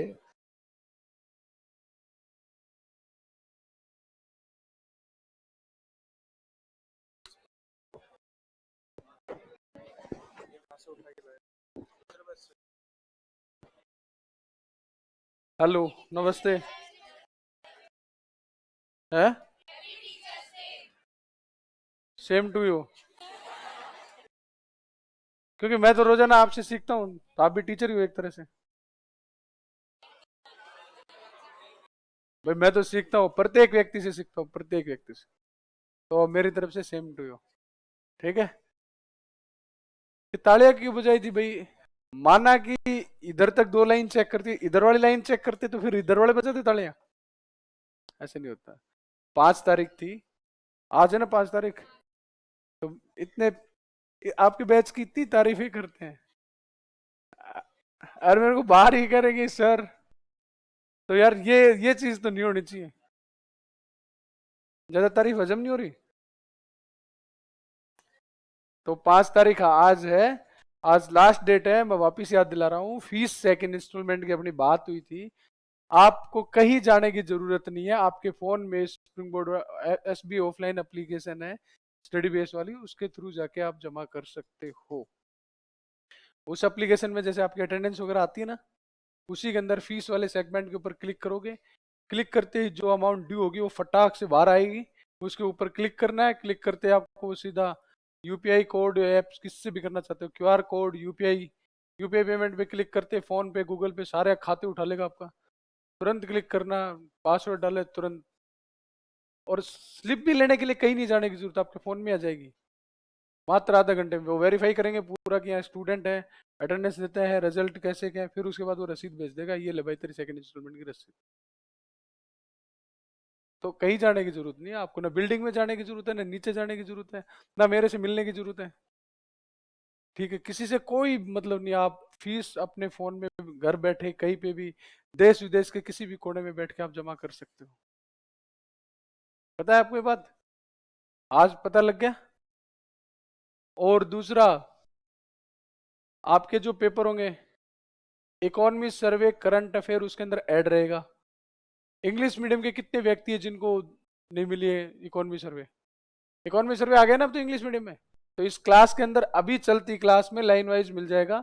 इंग्लिश मीडियम का जो बंदा हो आपके पास से जैसे आए, कोई रह भी जाए तो हाथ खड़ा कर देना, वो आपको दे देंगे। ठीक है, क्लास चलती रहेगी, डिस्टरबेंस क्रिएट मत करना। इकोनॉमी सर्वे 8 से 9 वाली क्लास अपने को लेनी है, क्योंकि पेपर के अंदर भी इकोनॉमी सर्वे करंट अफेयर की क्लास है, सॉरी इकोनॉमी और करंट अफेयर आपके पेपर में आएगा। तो ये क्लासें भी चल रही तो उसी के हिसाब से चल रही। वैकेंसी आपके सामने आई चुकी है, 2 फरवरी एग्जाम डेट दे दी है, तो उसके अकॉर्डिंग अपने को प्रिपरेशन करनी है। और इकोनॉमी सर्वर इसमें से क्वेश्चन आते हैं करंट अफेयर के अंदर, इसीलिए अपन ने करंट अफेयर आज सर कराएंगे। इकोनॉमी सर्वे अभिषेक सर ले ही रहे। पहले नोटबुक वाला इश्यू था, नोटबुक आपको दे ही दी है। इंग्लिश मीडियम वाले उनको आज दे देंगे। समझ गए? तो रोजाना 1 घंटे पढ़ना है घर पे जाके, और करना क्या है। कितने स्टूडेंट है जो एग्जाम नहीं दे रहे, हाथ खड़े करना। और जो दे रहे हैं वो करो। हाँ, ये लोग हैं। और ये साथ में जो बैठे हैं ये डिस्टर्ब नहीं करेंगे, क्लास आराम से चलेगी, आराम से कोर्स हो जाएगा। पहले वही सब्जेक्ट लेंगे जो प्री के अंदर आते हैं, कोई टेंशन लेने की आवश्यकता नहीं, खूब टाइम मिल गया आराम से। ठीक है भाई? और वैसे भी आपका बैच शुरू है तब से सब्जेक्ट वही चल रहे हैं। इकोनॉमी वैसे विजय सर वाली हो गई कंप्लीट, एक क्लास बच रही होगी शायद। ठीक है, राज सर वाली राजस्थान हिस्ट्री हो गई, कल्चर के भी टॉपिक हो गए, थोड़ा बहुत बचा होगा, पूरी बाकी हाँ वो हो जाएगी। रीजनिंग आपके चल रही है, मैथ्स आपके चल रही है, राजस्थान ज्योग्राफी आपके चल ही रही है, बस। तो फिर इंडियन पॉलिटी भी चल रही है। हाँ हाँ, इंडियन पॉलिटी, भारत का संविधान, तो ये सारी चीजें हो जाएंगी। पर क्लास लेना अनिवार्य है। और ये दूसरे जो और हो ना कि अभी अपन को एग्जाम नहीं देना, भाई नॉलेज के लिए पढ़ोगे, आप ही के काम आएगी, हैबिट बनेगी ये चीज। साथ में आप भी पढ़ लोगे, कोई फर्क नहीं पड़ेगा। नॉलेज के लिए कल किसी चीज के बारे में किसी पूछा, आप दूसरे को बता तो दोगे, ज्ञान तो दे दोगे, क्या नहीं दोगे? बस तो फिर तो पढ़ना जरूरी है। अच्छा, पीएसएम 3 के भी बैठे हैं क्या? अलग ही चमचमाते हैं पीएसएम 3 वाले। ठीक है चलो, लो भाई।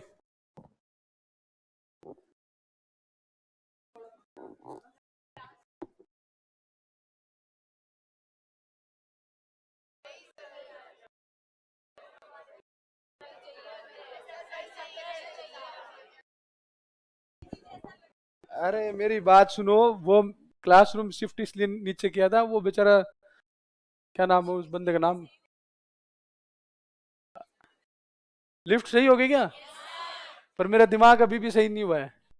मैं सोच रहा हूँ उस बच्चे के लिए, बेचारे के लिए यही क्लास रहना चाहिए, ताकि कभी किसी दिन ऐसी सिचुएशन हो तो कम से कम उसके पिताजी को भी तकलीफ नहीं हो। परमानेंट यहाँ रहेगा तो ज्यादा सही रहेगा, क्या दिक्कत है? हैं? कैसे इंसान हो? RS IS बनने से पहले आपके अंदर की मानवता कहाँ गई, वो अच्छाइयाँ कहाँ गई है? तुम यार उसके पिताजी आते हैं, वो तकलीफ में रहते हैं, उठा के लेके जाना पड़ता है, कितनी दिक्कत होती है। लिफ्ट चालू है, चलो ठीक है, मान लो इमरजेंसी में हो गए, बीच में एक दिन मैंने देख लिया, ठीक है, मेरे को भी दया आ गई, तो क्या करें। तो थोड़ा सा तो यार, क्या दिक्कत है, हैं?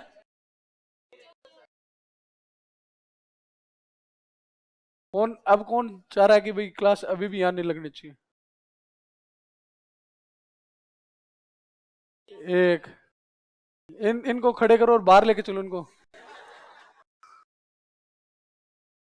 है, प्रेशर किसका पड़ता है? कैसे आदमी है, प्रेशर पड़ता है, बांधना भी क्या बड़ा लाइट होगा। ये चार जने जिनका रिफ्लेक्शन पड़ता है ना, वो थोड़ा सा इधर बैठ जाएगा, या फिर इधर बैठ जाओ, रिफ्लेक्शन कुछ नहीं आएगा।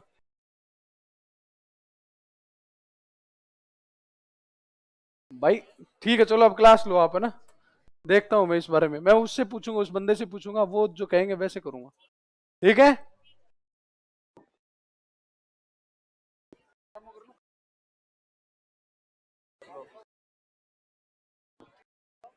नहीं।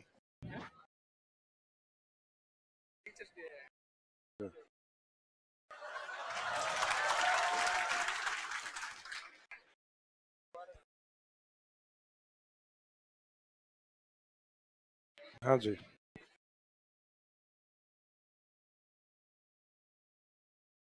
भाई ऐसे कैसे हो सकता है कि दो जनों की आंखों पे रिफ्लेक्शन आता है? किस किस के आता है? अब ये देखो, एक आदमी के आता है और पड़ोसी के नहीं आता है। तो ये हर क्लासरूम में लगे हुए हैं ट्यूबलाइट्स, तो ऊपर वाले में।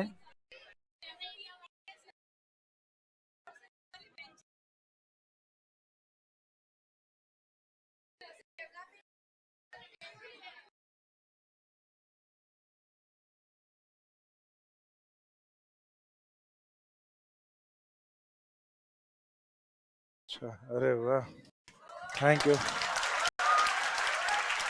Thank you so much.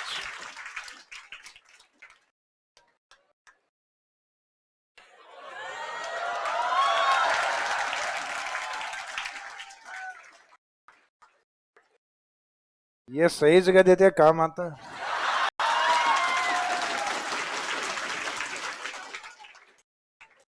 वैसे थैंक यू।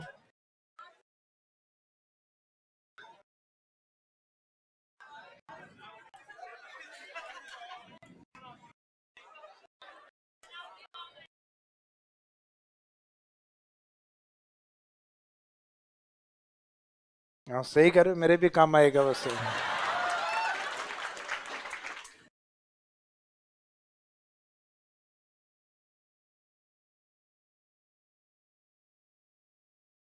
और हमारे सीबीआई इतनी चालाक है, सब पता है। एसओजी है।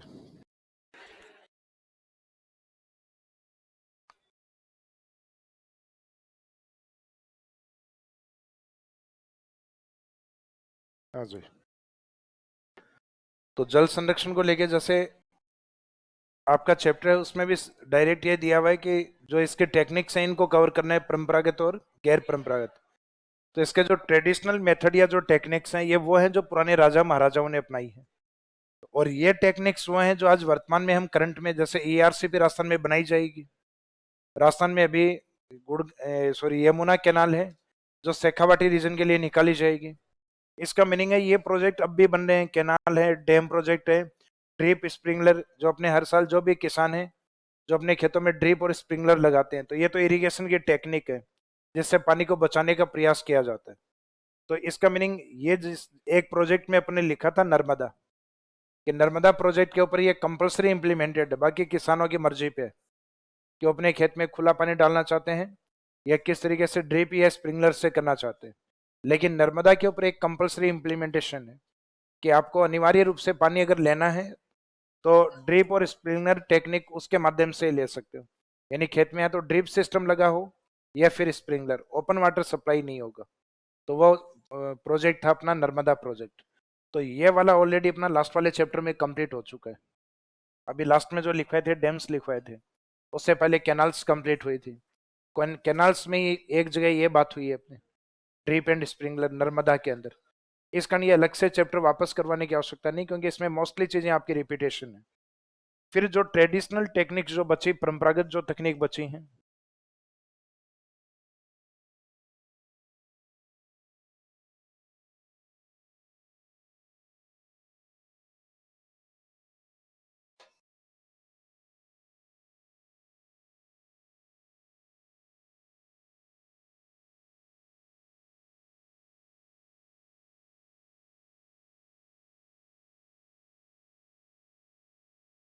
परंपरागत तकनीकों के अंदर ज्यादातर आपके लगभग कवर की हुई हैं। फॉर एग्जाम्पल ये पूरा चैप्टर पढ़ा हुआ है अपना झील वाला। ये शेखावाटी में ऑलरेडी कवर किया हुआ है, पानी के कच्चे कुएं, रॉ वेल्स ऑफ वाटर, जिनके लिए मुख्यतः अलवर के एक व्यक्तित्व थे राजेंद्र सिंह, जिन्होंने इनको वापस रिवाइवल या पुनर्जीवित करने का प्रयास किया है गांव गांव जाकर। मीनिंग आगे सबके पढ़ेंगे इनके। खड़ीन अपना ऑलरेडी पहले से कवर है। या आर्ट एंड कल्चर में आपके शब्द आता है बावड़ी, यानी एक कुंड की तरह होते हैं, इस तरीके से कुएं होते हैं। तो वैसे देखा जाए तो वेल्स है, बाकी इनके अंदर स्टेप्स बनी हुई होती हैं, स्टेप्स बनी हुई होती हैं। तो इन स्टेप्स के आधार पे इसको क्या कहा जाता है, स्टेप, और कुंड होता है इसका वेल्स। तो ये स्टेप वेल्स के नाम से जाना जाता है। राजस्थान में स्टेप वेल सिटी यानी बावड़ियों का शहर किसका कहा जाता है, बूंदी को। तो ये कहीं ना कहीं आपके आर्ट एंड कल्चर ज्योग्राफी में भी रिपीट होती है। तो इनमें से लगभग 50% पार्ट अपना कहीं ना कहीं कवर हो चुका है। कुछ तो चैप्टर के रूप में कवर हुए हैं, अपने पूरा चैप्टर करवाया था लेक वाला अलग से। तो इसका मीनिंग है इसमें सिर्फ कुछ एक कीवर्ड हैं जिनके मीनिंग अपने को पता होने चाहिए। जैसे फॉर एग्जांपल सबसे पहले बात हम करें नाड़ी के ऊपर।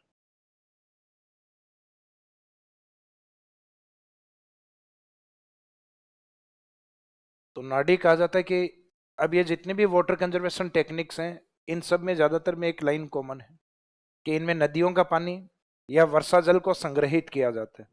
तो इसका मीनिंग ये आपको किसी भी क्वेश्चन में नहीं दिया जाएगा, क्योंकि लगभग सभी एक ही प्रकार के वाटर सोर्स पे डिपेंड है, या तो वर्षा के पानी पे, रेनी वाटर पे, या नदियों के पानी पे। इसका मीनिंग इनमें कीवर्ड कुछ और रहेगा जिसको अपने को ध्यान रखना है। जैसे कहा जाता है कि पश्चिमी राजस्थान में तालाब जैसी संरचना, इसका मीनिंग तालाब तो नहीं है। तालाब या टैंक जैसी संरचनाओं को, पोखर का मीनिंग तालाब ही होता है। पोखर या तालाब जैसी संरचनाओं को क्या कहा जाता है, नाडी, जो मुख्यतः रेनी वाटर पे डिपेंड। तो सब में लगभग यही लिखेंगे, रेनी वाटर पे डिपेंड।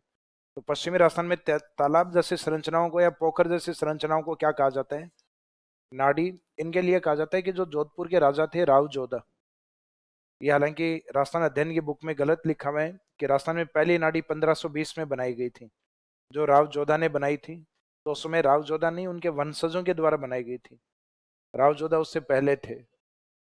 तो इसका मीनिंग है कि जो नाडी वगैरह है राजस्थान में किस क्षेत्र में अधिक मिलती है आपको, पश्चिमी राजस्थान यानी जोधपुर के आसपास। तो इसमें प्रॉपर डिस्ट्रिक्ट तो नहीं दिया हुआ रहता, पश्चिमी राजस्थान ही होता है कि पश्चिमी राजस्थान में तालाब या पोखर जैसी संरचनाएं क्या कहलाती है, नाडी। फिर नाडी से जो थोड़ा डीप होता है, इससे जो गहरा होता है, वो टोबा कहलाता है।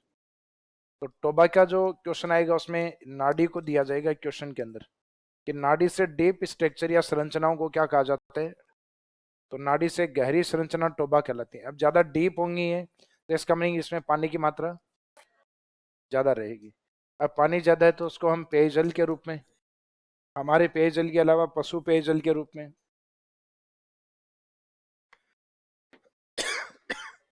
या लिमिटेड इरिगेशन, सीमित सिंचाई में भी काम में ले सकते हैं।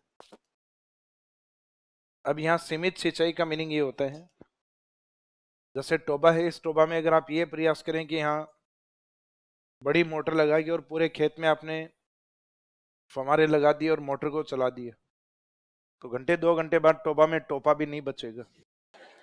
इसका मीनिंग उसके बाद टोबा भी खाली है। लिमिटेड इरिगेशन का मीनिंग ये है कि टोबा के पास में छोटी क्यारियां आपने बनाई और इन क्यारियों में आपने सब्जी वगैरह लगा के, जैसे 2 बाल्टी आज डाल दी, 2-4 दिन बाद 2-2 बकेट फिर वापस डाल दी, तो ये लिमिटेड इरिगेशन है। यानी 2-4-5 या 10 बकेट डालने से खाली नहीं होने वाला तुरंत, लेकिन इससे कंटिन्यूस अगर आपने मोटर चला के और स्प्रिंकलर लगाने का प्रयास किया तो इसका मीनिंग वृहद क्षेत्र में सिंचाई नहीं होगी, छोटी मोटी क्यारियां बना के उनमें सिंचाई कर सकते हो, ये है लिमिटेड इरिगेशन। तो इसका मीनिंग ड्रिंकिंग वाटर, पशुओं के लिए ड्रिंकिंग वाटर पेयजल, और उसके अलावा लिमिटेड इरिगेशन सीमित सिंचाई। क्वेश्चन यहाँ से नहीं आता, क्वेश्चन यहाँ से आएगा। नाड़ी से डीप स्ट्रक्चर या गहरी संरचनाओं को क्या कहा जाता है? टोबा। और पश्चिमी राजस्थान में तालाब जैसी संरचनाओं को नाडी कहा जाता है। तो नाडी और टोबा में क्या अंतर समझ में आ गया? नाडी को तो तालाब जैसा बताया गया है पश्चिमी राजस्थान में, और टोबा को इससे ज्यादा डीप बताया गया है। बावड़ी अभी आपको बताया था कि ये गोलाकार कुंड होते हैं जिसमें कलात्मक सीढ़ियां बनी होती हैं। तो देखने में तो ये वेल्स जैसे दिखाई देंगे आपको, लेकिन इनमें स्टेप्स या स्टेयर्स बनी होती हैं। जैसे ये वाली जो संरचना है नाडी जैसी, अभी बताया कीवर्ड आपको बताया था, पोखर या टैंक या तालाब जैसी संरचना। पश्चिमी राजस्थान में, ज्यादातर पश्चिमी राजस्थान में ये संरचना है। 1520 के आसपास प्रथम नाडी का निर्माण किया गया था। तो पश्चिमी राजस्थान में देखने पे आपको किस जैसी संरचना दिखाई देगी? तालाब या पोखर जैसी। इस संरचना को नाडी कहा जाता है।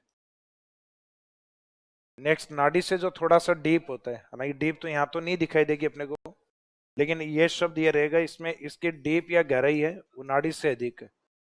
तो गहराई नाडी से अधिक होगी तो उसको हम टोबा। इसमें भी मुख्यतः वही है, रेनी वाटर को कलेक्ट किया जाता है।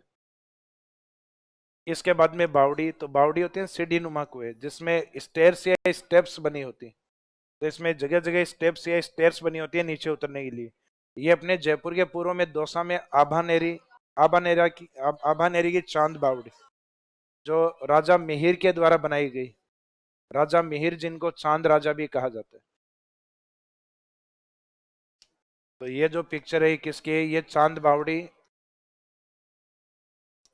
चांद बावड़ी दौसा। आरपीएससी की सबसे फेवरेट बावड़ी यही है, यानी आरएस के एग्जाम में जितनी भी बार बावड़ी पूछे सिर्फ ये एक ही बावड़ी पूछी है, चांद बावड़ी। हालांकि इसके अलावा कुछ बावड़ियां और भी हैं राजस्थान की प्रसिद्ध।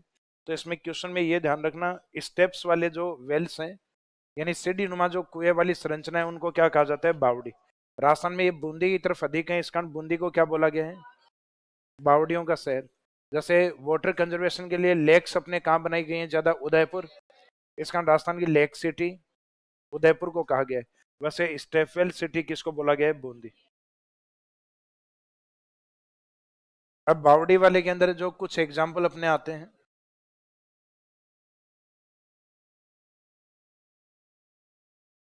इसमें जैसे बूंदी वाला पार्ट है, तो बूंदी के अंदर एक बावड़ी आती है रानी के नाम से। रानी कौन सी? गुलाब और अनारकली। गुलाब और अनारकली। तो एक आती है रानी के नाम से रानी बावड़ी, एक गुलाब के नाम से गुलाब बावड़ी, और एक अनारकली के नाम से अनारकली बावड़ी। राजस्थान में रानी की जो बावड़ी है, इससे मिलता जुलता एक नाम गुजरात में भी आता है, वो यूनेस्को सूची में शामिल है, उसको रानी की बाव कहा जाता है, अपने डी लगाया जाता है। बाकी गुजरात की ओर सिर्फ है बाव, और संस्कृत लैंग्वेज में इनको एक नाम और भी दिया जाता है, वापी। बावड़ियों के लिए शब्द यूज होता है वापी, बाव या बावड़ी। तो अपने इस साइड में जो बूंदी की प्रमुख बावड़ियां जिसमें रानी है, कौन सी? गुलाब और अनारकली। बूंदी से जैसे ऊपर की ओर जाओगे एक डिस्ट्रिक्ट आता है टोंक। टोंक में एक जगह है टोडा राय सिंह, वर्तमान में केकड़ी में है ये। वर्तमान लोकेशन चेंज हो गया, कहाँ चला गया है? प्रेजेंट केकड़ी में है। यहाँ पे भी एक रानी की बावड़ी है, लेकिन वहां रानी के नाम के पहले एक टैग लगा हुआ है हाड़ी। तो हाड़ी रानी की बावड़ी कहाँ पर है? टोडा राय सिंह। और हाड़ी अगर हटा दिया जाए तो फिर है रानी की बावड़ी बूंदी। तो एक तो हाड़ी रानी की बावड़ी और एक रानी की बावड़ी। तो ये टोंक वाली है, इसमें हाड़ी शब्द ऐड होता है। आगे बूंदी वाला सही नाम है सेम, हाड़ी के बाद में रानी की बावड़ी। तो रानी की बावड़ी बूंदी, और हाड़ी रानी की बावड़ी टोडा राय सिंह केकड़ी। पहले के अकॉर्डिंग टोंक में था, वर्तमान में टोडा राय सिंह केकड़ी के अंदर। अब टोंक के जस्ट ऊपर की ओर जयपुर। जयपुर में नाम सुना होगा आमेर, आमेर फोर्ट। आमेर में कभी जाओगे तो आमेर पैलेस में एक बावड़ी बनी हुई है, पन्ना मीना बावड़ी। आमेर जहां पहले कछवा वंश का शासन रहा है, उससे पहले मीणाओं का शासन। तो इसका मीनिंग यहाँ पे राजस्थान में सबसे ज्यादा मीणा कहाँ पर है? जैसे अपने भील उदयपुर में है, ग्रासिया सिरोही में है, मीणा वैसे जयपुर में सर्वाधिक है। जयपुर, दौसा और करौली ये मीणाओं का मेन बेल्ट, जिसमें जयपुर में सर्वाधिक। तो पन्ना मीना बावड़ी, सवाई माधोपुर भी है मेन। पन्ना मीना बावड़ी ये जयपुर, जयपुर सिटी यानी आमेर वाले पार्ट में। जयपुर से जैसे ही आप दौसा में जाओगे तो दौसा की प्रसिद्ध बावड़ी है चांद बावड़ी। चांद बावड़ी को फेम इसलिए ज्यादा मिली है क्योंकि इसकी डीप बहुत ज्यादा है। हालांकि राजस्थान में डीप तो आज तक समझ में ही नहीं आया किस बावड़ी की ज्यादा है, क्योंकि न्यूज़पेपर में कई बार आता है हर चौथे पांचवें महीने नई बावड़ी की डीप ज्यादा बताई जाती है। पहले 5 महीने पहले पता चलता है कि इसकी डीप ज्यादा थी, 5-6 महीने बाद न्यूज़पेपर में कोई दूसरी बावड़ी की डीप ज्यादा।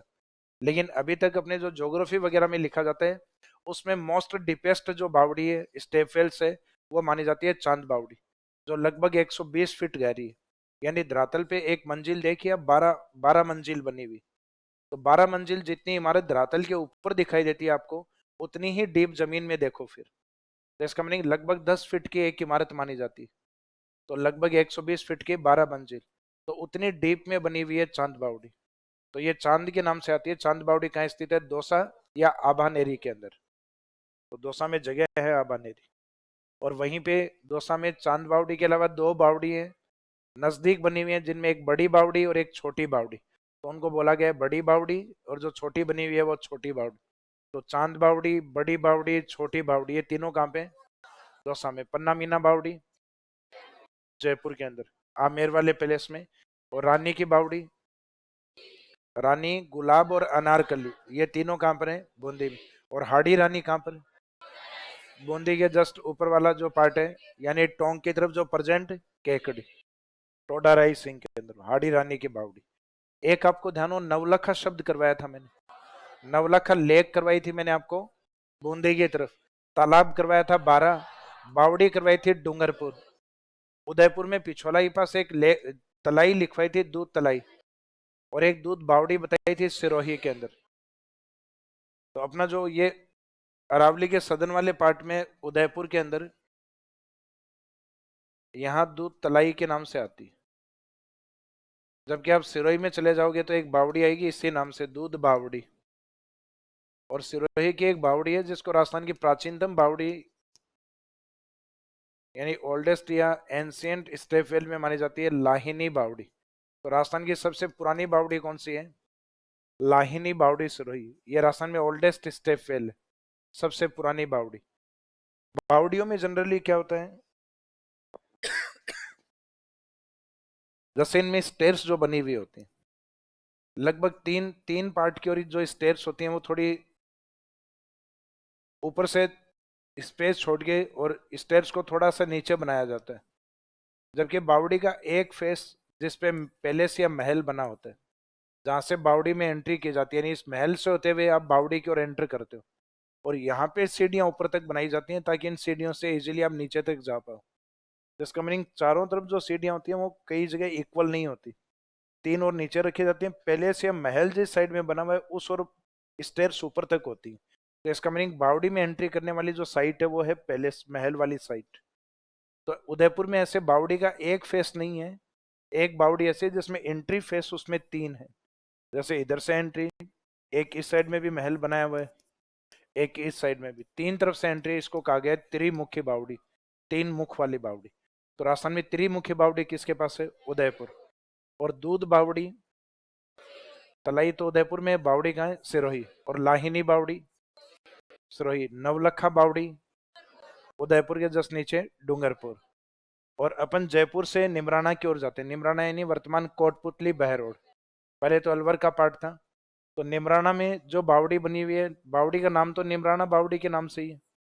अब ये जो बावड़ी बनी हुई है, इस बावड़ी के पास में जो इमारत बनी हुई है, यानी जो पैलेस या महल बना हुआ है, ये 9 मंजिल बना हुआ है। कितने मंजिल? इसको बोला गया 9 मंजिला बावड़ी। जिसके पास में 9 मंजिल बनी हुई है और उसके पास में बावड़ी, तो ये 9 मंजिला बावड़ी या निमराना बावड़ी भी कहा जाता है। पश्चिमी राजस्थान में जोधपुर के पास एक स्थान आता है, उस जगह कहा जाता है कि राजा को सपने में भूत आया था, और भूत ने कहा कि भाई मेरे नाम से एक बावड़ी बनानी है, तो जोधपुर के अंदर एक भूत बावड़ी जिसका निर्माण एक दिन में किया गया। तो राजस्थान में भूत बावड़ी कहाँ की प्रसिद्ध है? पश्चिमी राजस्थान, ये लोक कहावतों में कहा जाता है ऐसा। तो भूत बावड़ी राजस्थान में प्रसिद्ध है, जोधपुर की बावड़ी। तो राजस्थान के अंदर ये कुछ प्रमुख बावड़ियां हैं। बावड़ी हालांकि आर्ट एंड कल्चर में आपके अलग से शायद टॉपिक तो नहीं दिया दिया हुआ है क्या, अलग से करवाते हैं सर कई बार, लेकिन अपने यहाँ उसमें डेफिनेशन में आता है कि बावड़ियों का मीनिंग क्या है। तो यानी जल संग्रहित करने के जो सीढ़ी नुमा कुएं होते हैं, स्टेप्स स्टेप्स वाले जो वेल्स होते हैं, उनको क्या कहा जाता है?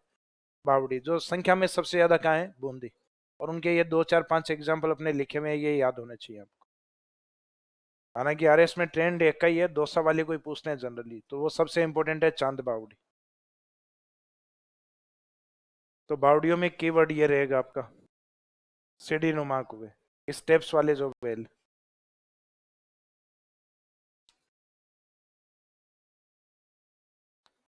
इसके बाद में झालरा। झालरा जल संरक्षण की एक ऐसी तकनीक है जो लगभग आयताकार होती है। इसके पीछे कोई भी वाटर सोर्स हो सकता है कोई डैम हो वहां से पानी आए, हो सकता है कोई लेक्स हो वहां से पानी आए, या कोई अदर वाटर सोर्स, यानी कोई ना कोई सोर्स होता है, वहां से पानी झालरा में डाला जाता है। और झालरा के जो पानी का जो यूटिलाइजेशन, एक तो इसका आकार याद रखना है, इससे क्वेश्चन आता है आयताकार। तो जल संग्रहित करने की रेक्टेंगल शेप या आयताकार संरचनाओं को क्या कहा जाता है? झालरा। एक जो नासमझ होता है उसको झालर कहा जाता है, झालर बावड़ी बूच।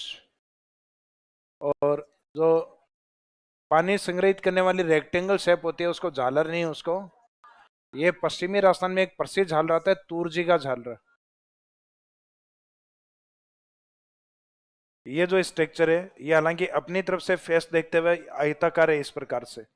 ये तूरजी के झालरे की पिक्चर, हालांकि पूरा रेक्टेंगल ऊपर से तो नहीं लिया हुआ पिक्चर, साइड से लिया हुआ इसका।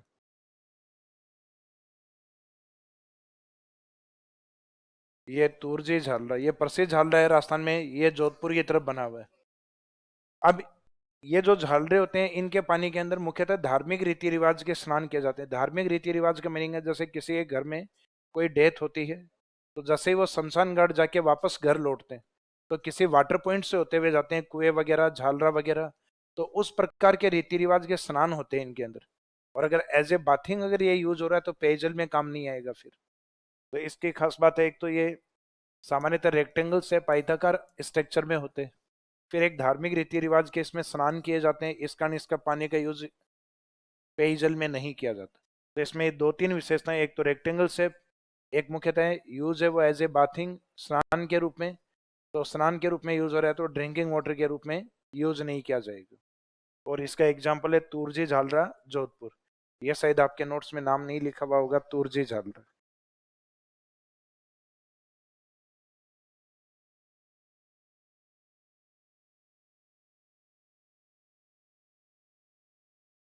तूरजी झालरा जोधपुर।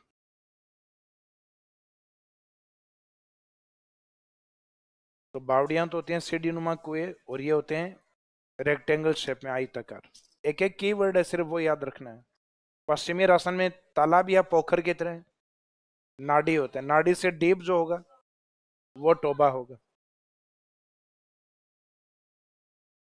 खड़ीन के बारे में बताने की आवश्यकता नहीं, लिखवाया हुआ है पहले।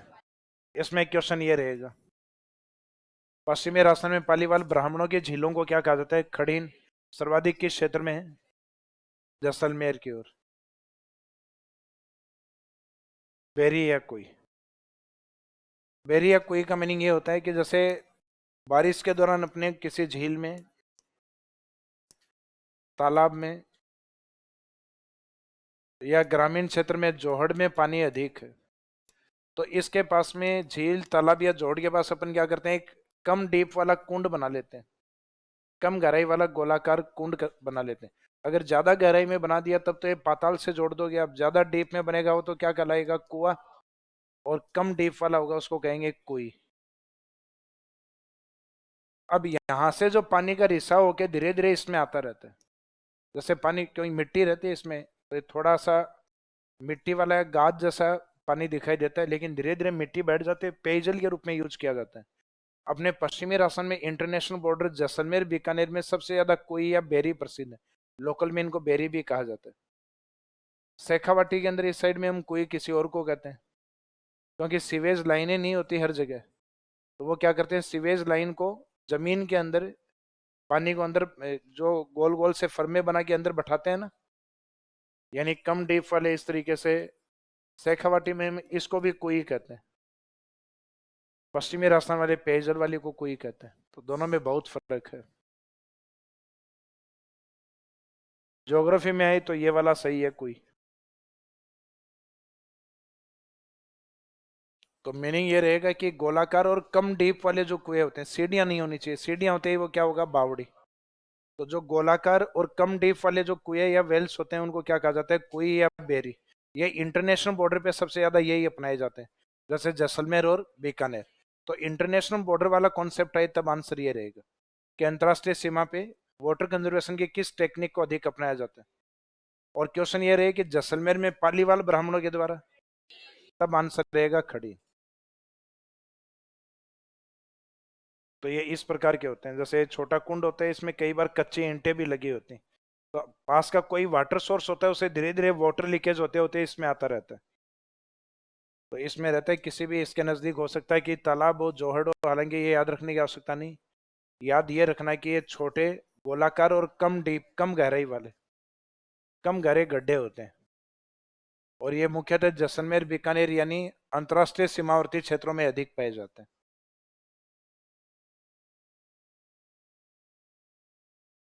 टांका या कुंड, तो टांका या कुंड ये शब्द आपका सुना आपने, घर में जो पानी की टंकी होती है वही होता है, बशर्ते बारिश के पानी से कनेक्ट हो। जैसे आजकल लोग बनाने भी लग गए हैं, जैसे घरों में अपने छत के ऊपर से जो पाइपलाइन आती है, जो बाहर की नाली से कनेक्ट होती, और यही पाइपलाइन अपनी हौद से भी कनेक्ट होती। और अपने को लगता है कि एक दो बारिश, यानी जो छत का ऊपर डस्ट वगैरह थी वो साफ होगी एक दो बारिश से। तो जैसे जिस दिन पूरे दिन बारिश हो रही है, उस दिन दोपहर के बाद, जैसे पूरे दिन छत साफ थी, और फिर दोपहर के बाद अपन क्या करते हैं, ये बाहर वाली नाली वाला जो पॉइंट है ये बंद कर देंगे, और इसकी सप्लाई अपने टंकी में डाल देंगे, ये अपने टांका या कुंड है। इसको मुख्यतः ड्रिंकिंग वाटर के पर्पज से बनाया जाता है, पेयजल। ये जरूरी नहीं घरों में बने, किसी पब्लिक प्लेस पे भी बन सकती है, जैसे ये सीन स्कूल का है किसी का, गांव के अंदर जो पंचायत समिति या पंचायत भवन होता है उसके पास में भी बनाई जाती हैं। तो इसका मीनिंग है पब्लिक पैलेस या फिर अपने घरों में बनाई जा सकती हैं। मुख्य उद्देश्य होता है ड्रिंकिंग वाटर। जैसे फॉर एग्जांपल यहाँ ये भवन थोड़ा सा दूर है, तो इन्होंने क्या किया कि छत छत से भी लिंक कर सकते थे, लेकिन छत से लिंक नहीं करके इसके चारों ओर का एरिया पक्का बना दिया। अब जैसे बारिश होंगी तो इन पॉइंट्स को एक दो बार इसमें बंद रखेंगे इनको, और इसके साइड में जैसे यहाँ पे एक पॉइंट दिख रहा है, तो एक दो बार इसका पानी तो बाहर निकाल देंगे, और फिर एक दिन जिस दिन अच्छी बारिश हो रही है उस दिन ये पॉइंट्स ओपन कर दिए जाएंगे, तो इसके अंदर पानी कलेक्ट हो जाता है, लगभग 5-6 महीने पानी चलता है। काफी अच्छा स्टोरेज होता है इसमें, हालांकि उसके एरिया पे डिपेंड करता है कितनी बड़ी है, और यूटिलाइज कितने लोग करें इस पे भी डिपेंड करता है। वैसे पूरा गांव ही आ जाए तो 2 दिन में खत्म कर देंगे इसको। वाटर कंजर्वेशन में ऐसी कोई भी टेक्निक्स नहीं है जिसको ऊपर से कवर किया जाता हो टांके के अलावा। तो इसका मीनिंग इसमें पानी की प्योरिटी के लिए इसको ऊपर से कवर किया जाता है। तो अपने घरों में या सार्वजनिक स्थानों पर बनने वाली वाटर कंजर्वेशन टेक्निक्स, जिनमें पानी की शुद्धता के लिए जिनको ऊपर से ढका जाता है, ऊपर से कवर किया जाता है, वो टेक्निक्स क्या होती हैं, टांका या कुंड। अपने घरों के अंदर नहीं बोलते हैं हौद, वही है एक तरीके से। टांका कह देते हैं, कुंड कह देते हैं, शेखावाटी में हमारे गड़ोई कहते हैं इसको। क्या बोलते हैं, गड़ोई, यानी गहराई में जो होती है गड़ोई। लिखना नहीं है, इसको काम नहीं है गड़ोई एग्जाम में, टांका या कुंड। जोहड़ आपको पूरा करवाया हुआ है पहले, कि शेखावाटी में अधिक प्रचलित है पानी के कच्चे कुओं को क्या कहा जाता है, जोहड़।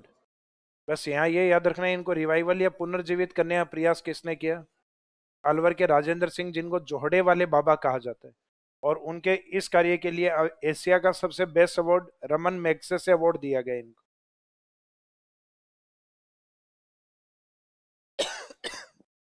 तो शेखावाटी में जो रॉ वेल्स ऑफ वाटर, पानी के कच्चे कुएं, उनको क्या कहा जाता है, जोहड़। इनके संरक्षण का जो बेहतरीन प्रयास है अलवर के राजेंद्र सिंह जी ने। तो जरूरी नहीं प्रयास जो व्यक्ति करे वो उस एरिया से ही हो।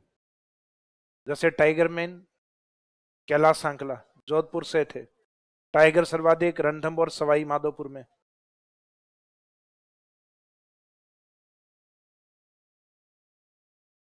झील पूरा चैप्टर ही अलग से करवाया हुआ आपको, यानी ऐसे वाटर बेसिन जो चारों ओर लैंड से कवर्ड हो। आइलैंड और द्वीप की, सॉरी, आइलैंड यानी द्वीप और झील की डेफिनेशन अपोजिट होती है।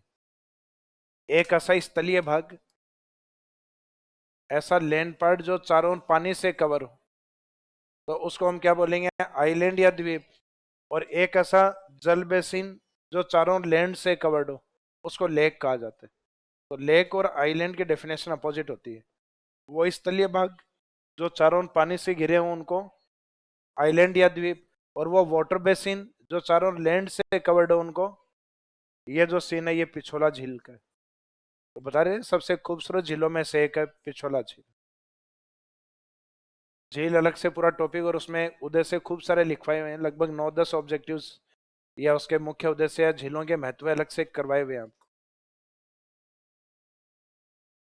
कार्यक्रम आपको करवाया हुआ है नेशनल लेक कंजर्वेशन एनएलसीपी करवाया था, जिसकी स्टार्टिंग 2001 में, बाद में रीस्टार्ट कब किया गया, 1 अप्रैल 2016, जिसमें राजस्थान की 6 जिले शामिल हैं, जिसमें एक जयपुर की मानसागर, 2 अजमेर की बताई थी पुष्कर और आना सागर, 2 उदयपुर की हैं पिछोला और फतेह सागर, एक आपके सिरोही की नक्की झील। इसका मीनिंग एक जयपुर से, जो अपने को पता है कौन सी हो सकती है, मानसागर, एक अपनी नक्की वाली सिरोही वाली, 2 अजमेर और 2 उदयपुर। अजमेर में फोई सागर शामिल नहीं है, पुष्कर और आना सागर। उदयपुर में जो एक दूसरे से कनेक्ट है, पीछे वाली पिछोला, उसके आगे वाली फतेह सागर। और इसमें जो बजट लगेगा झीलों के संरक्षण में, केंद्र 60 और राज्य 40। स्टार्टिंग में था 70-30, लेकिन बाद में 2016 में 60-40 कर दिया गया। तो पुराने वाला याद नहीं रखना, इसमें यह भी लिखवाया हुआ है लेक के अंदर आपको। तालाब ऐसा है, तालाब दोनों में काउंट होता है, परंपरागत टेक्निक में भी, गैर परंपरागत। जनरली परंपरागत में मानते हैं, लेकिन कई बार क्या होता है कि ऑप्शन अपने पास सारे ही परंपरागत वाले हों। ये उसी खारी नदी की तरह ही है कि सारे ही ऑप्शन अंतः प्रवाही के दिए हुए हों, और फिर एग्जामिनर कहे अंतः प्रवाह में कौन सी नहीं है, तो मजबूरी में खारी को ही बाहर करना होता है कि खारी नहीं है फिर। तो सारे ऑप्शन आपको ट्रेडिशनल टेक्निक्स या मेथड के दिए हुए हैं। तो ट्रेडिशनल टेक्निक्स में जैसे बावड़ी दे दिया, झालरा दिया गया, टांका दिया गया और तालाब दिया गया। फिर इन्हीं में से पूछ रहे हैं कि कौन सा गैर परंपरागत है, तो हम तालाब को मानेंगे, क्योंकि तालाबों का निर्माण अब भी होता है, क्योंकि आर्टिफिशियल भी होते हैं और नेचुरल भी होते हैं। तो आर्टिफिशियल है, इसका मीनिंग अब भी बनाए जा सकते हैं। इनमें कंडीशन ये होती है कि इसमें जो एरिया होता है वो 1 वर्ग मीटर। 1 वर्ग मीटर का मीनिंग आपकी जो स्क्रीन है इससे आधा हिस्सा, और लगभग 2 हेक्टेयर यानी 8 बीघा जमीन तक। तो 1 वर्ग मीटर से लेके, यानी इतना सा पानी इकट्ठा हो, अपने घर से भी निकल जाते एक दिन में इतना, तो वो भी तालाब बना सकता है। और इसके और 2 हेक्टेयर तक यानी 8 बीघा तक पानी कलेक्ट हो, उसको तालाब, ये इंटरनेशनल डेफिनेशन में इसमें। और कम से कम साल के 1/3 टाइम पीरियड यानी 4 महीने पानी होना चाहिए। जैसे जोड़ में आज पानी इकट्ठा हुआ, कल समाप्त हो सकता है। झील में 6 महीने पानी हो और फिर खत्म हो सकता है, या 1 महीने पानी होकर झील सूख सकती है, जैसे माउठा जयपुर वाली। लेकिन तालाब वही होगा जिसमें कम से कम 4 महीने पानी हो, वो इसके डेफिनेशन में आएगा, यानी साल के 1/3 टाइम पीरियड। तो जिसमें वर्ष में कम से कम कितने महीने पानी हो, 4 माह पानी हो, और उसका एरिया 1 वर्ग मीटर से, यानी इस स्क्रीन का आधा हिस्सा से लेकर लगभग कितना हेक्टेयर, 2 हेक्टेयर। और इन वाटर टेक्निक्स को हमारे राजस्थान में भीलवाड़ा में अधिक अपनाया गया है। ये लास्ट वाले चैप्टर में लिखवाया मैंने तालाब अलग से, कि इरिगेशन में, सिंचाई में तालाब का 1% योगदान, और उस 1% में भी सबसे आगे भीलवाड़ा और पाली वाला एरिया। तो ये कृत्रिम और प्राकृतिक जलाशय दोनों में काउंट कर सकते हो आप, लेकिन दोनों में तब करना है जब यहाँ पे कोई ठीक ऑप्शन, जैसे यहाँ पे अपने को क्या मिल गया, जैसे डैम या कैनाल मिल गया, कि गैर परंपरागत कौन सा है, तो आंसर क्या है, डैम। लेकिन सारे परंपरागत दिए हुए हैं, फिर कह रहे हैं गैर परंपरागत कौन सा है, उस कंडीशन में आप तालाब को बाहर निकाल सकते हो। बाकी जनरली ट्रेडिशनल में ज्यादा काउंट, क्योंकि तालाब लंबे टाइम से बने आ रहे हैं, भाई अकबर के टाइम में भी आपने सुना है एक सुकर तालाब, नागौर का एक प्रसिद्ध तालाब, एक अपने भीलवाड़ा के सरेरी तालाब, एक खारी तालाब खारी नदी पे बना हुआ है। एक हिस्ट्री में आपने मांडल का नाम सुना होगा, मांडलगढ़, बीच में शाहपुरा में मिलाया गया था, पुणे भीलवाड़ा में मिला दिया गया, बिजोलिया और मांडलगढ़। मांडल का तालाब काफी प्रसिद्ध तालाब है राजस्थान में, मांडल तालाब भीलवाड़ा। फिर रणथंभौर की ओर अपने कुछ तालाब आते हैं, जैसे जंगली तालाब, सुख तालाब, काला तालाब। तो जंगल में सुख कैसा होता है, काला होता है, तो जंगली सुख है, काला, तो जंगली तालाब के नाम है काला तालाब, सुख तालाब। ये दो तीन तालाब के नाम शायद इसमें लिखे हुए होंगे, नहीं है तो आगे आ जाएंगे अपने। रणथंभौर जब नेशनल पार्क करवाएंगे उसमें आएगा, लिखे हुए है ना एग्जाम्पल।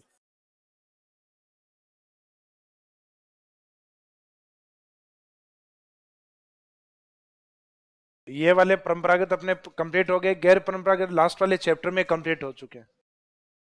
ये डैम ही डैम करवाए थे लास्ट में, फवारा और बूंद है ये टेक्निक, ये ध्यान रखना इजराइल से अडॉप्ट की हुई है। ये तकनीक हमने किससे ली है, इजराइल से। और आसाम में कंपलसरी इंप्लीमेंटेड किस प्रोजेक्ट में, ये क्वेश्चन इंपॉर्टेंट है। फिर वाटर कंजर्वेशन रिलेटेड कुछ स्कीम्स हैं जो अपनी सेंट्रल गवर्नमेंट और स्टेट गवर्नमेंट की उन स्कीम को, और एक इसकी पॉलिसी है स्टेट वाटर पॉलिसी, और एक असेसमेंट रिपोर्ट है, इनको कल कवर करेंगे अपन।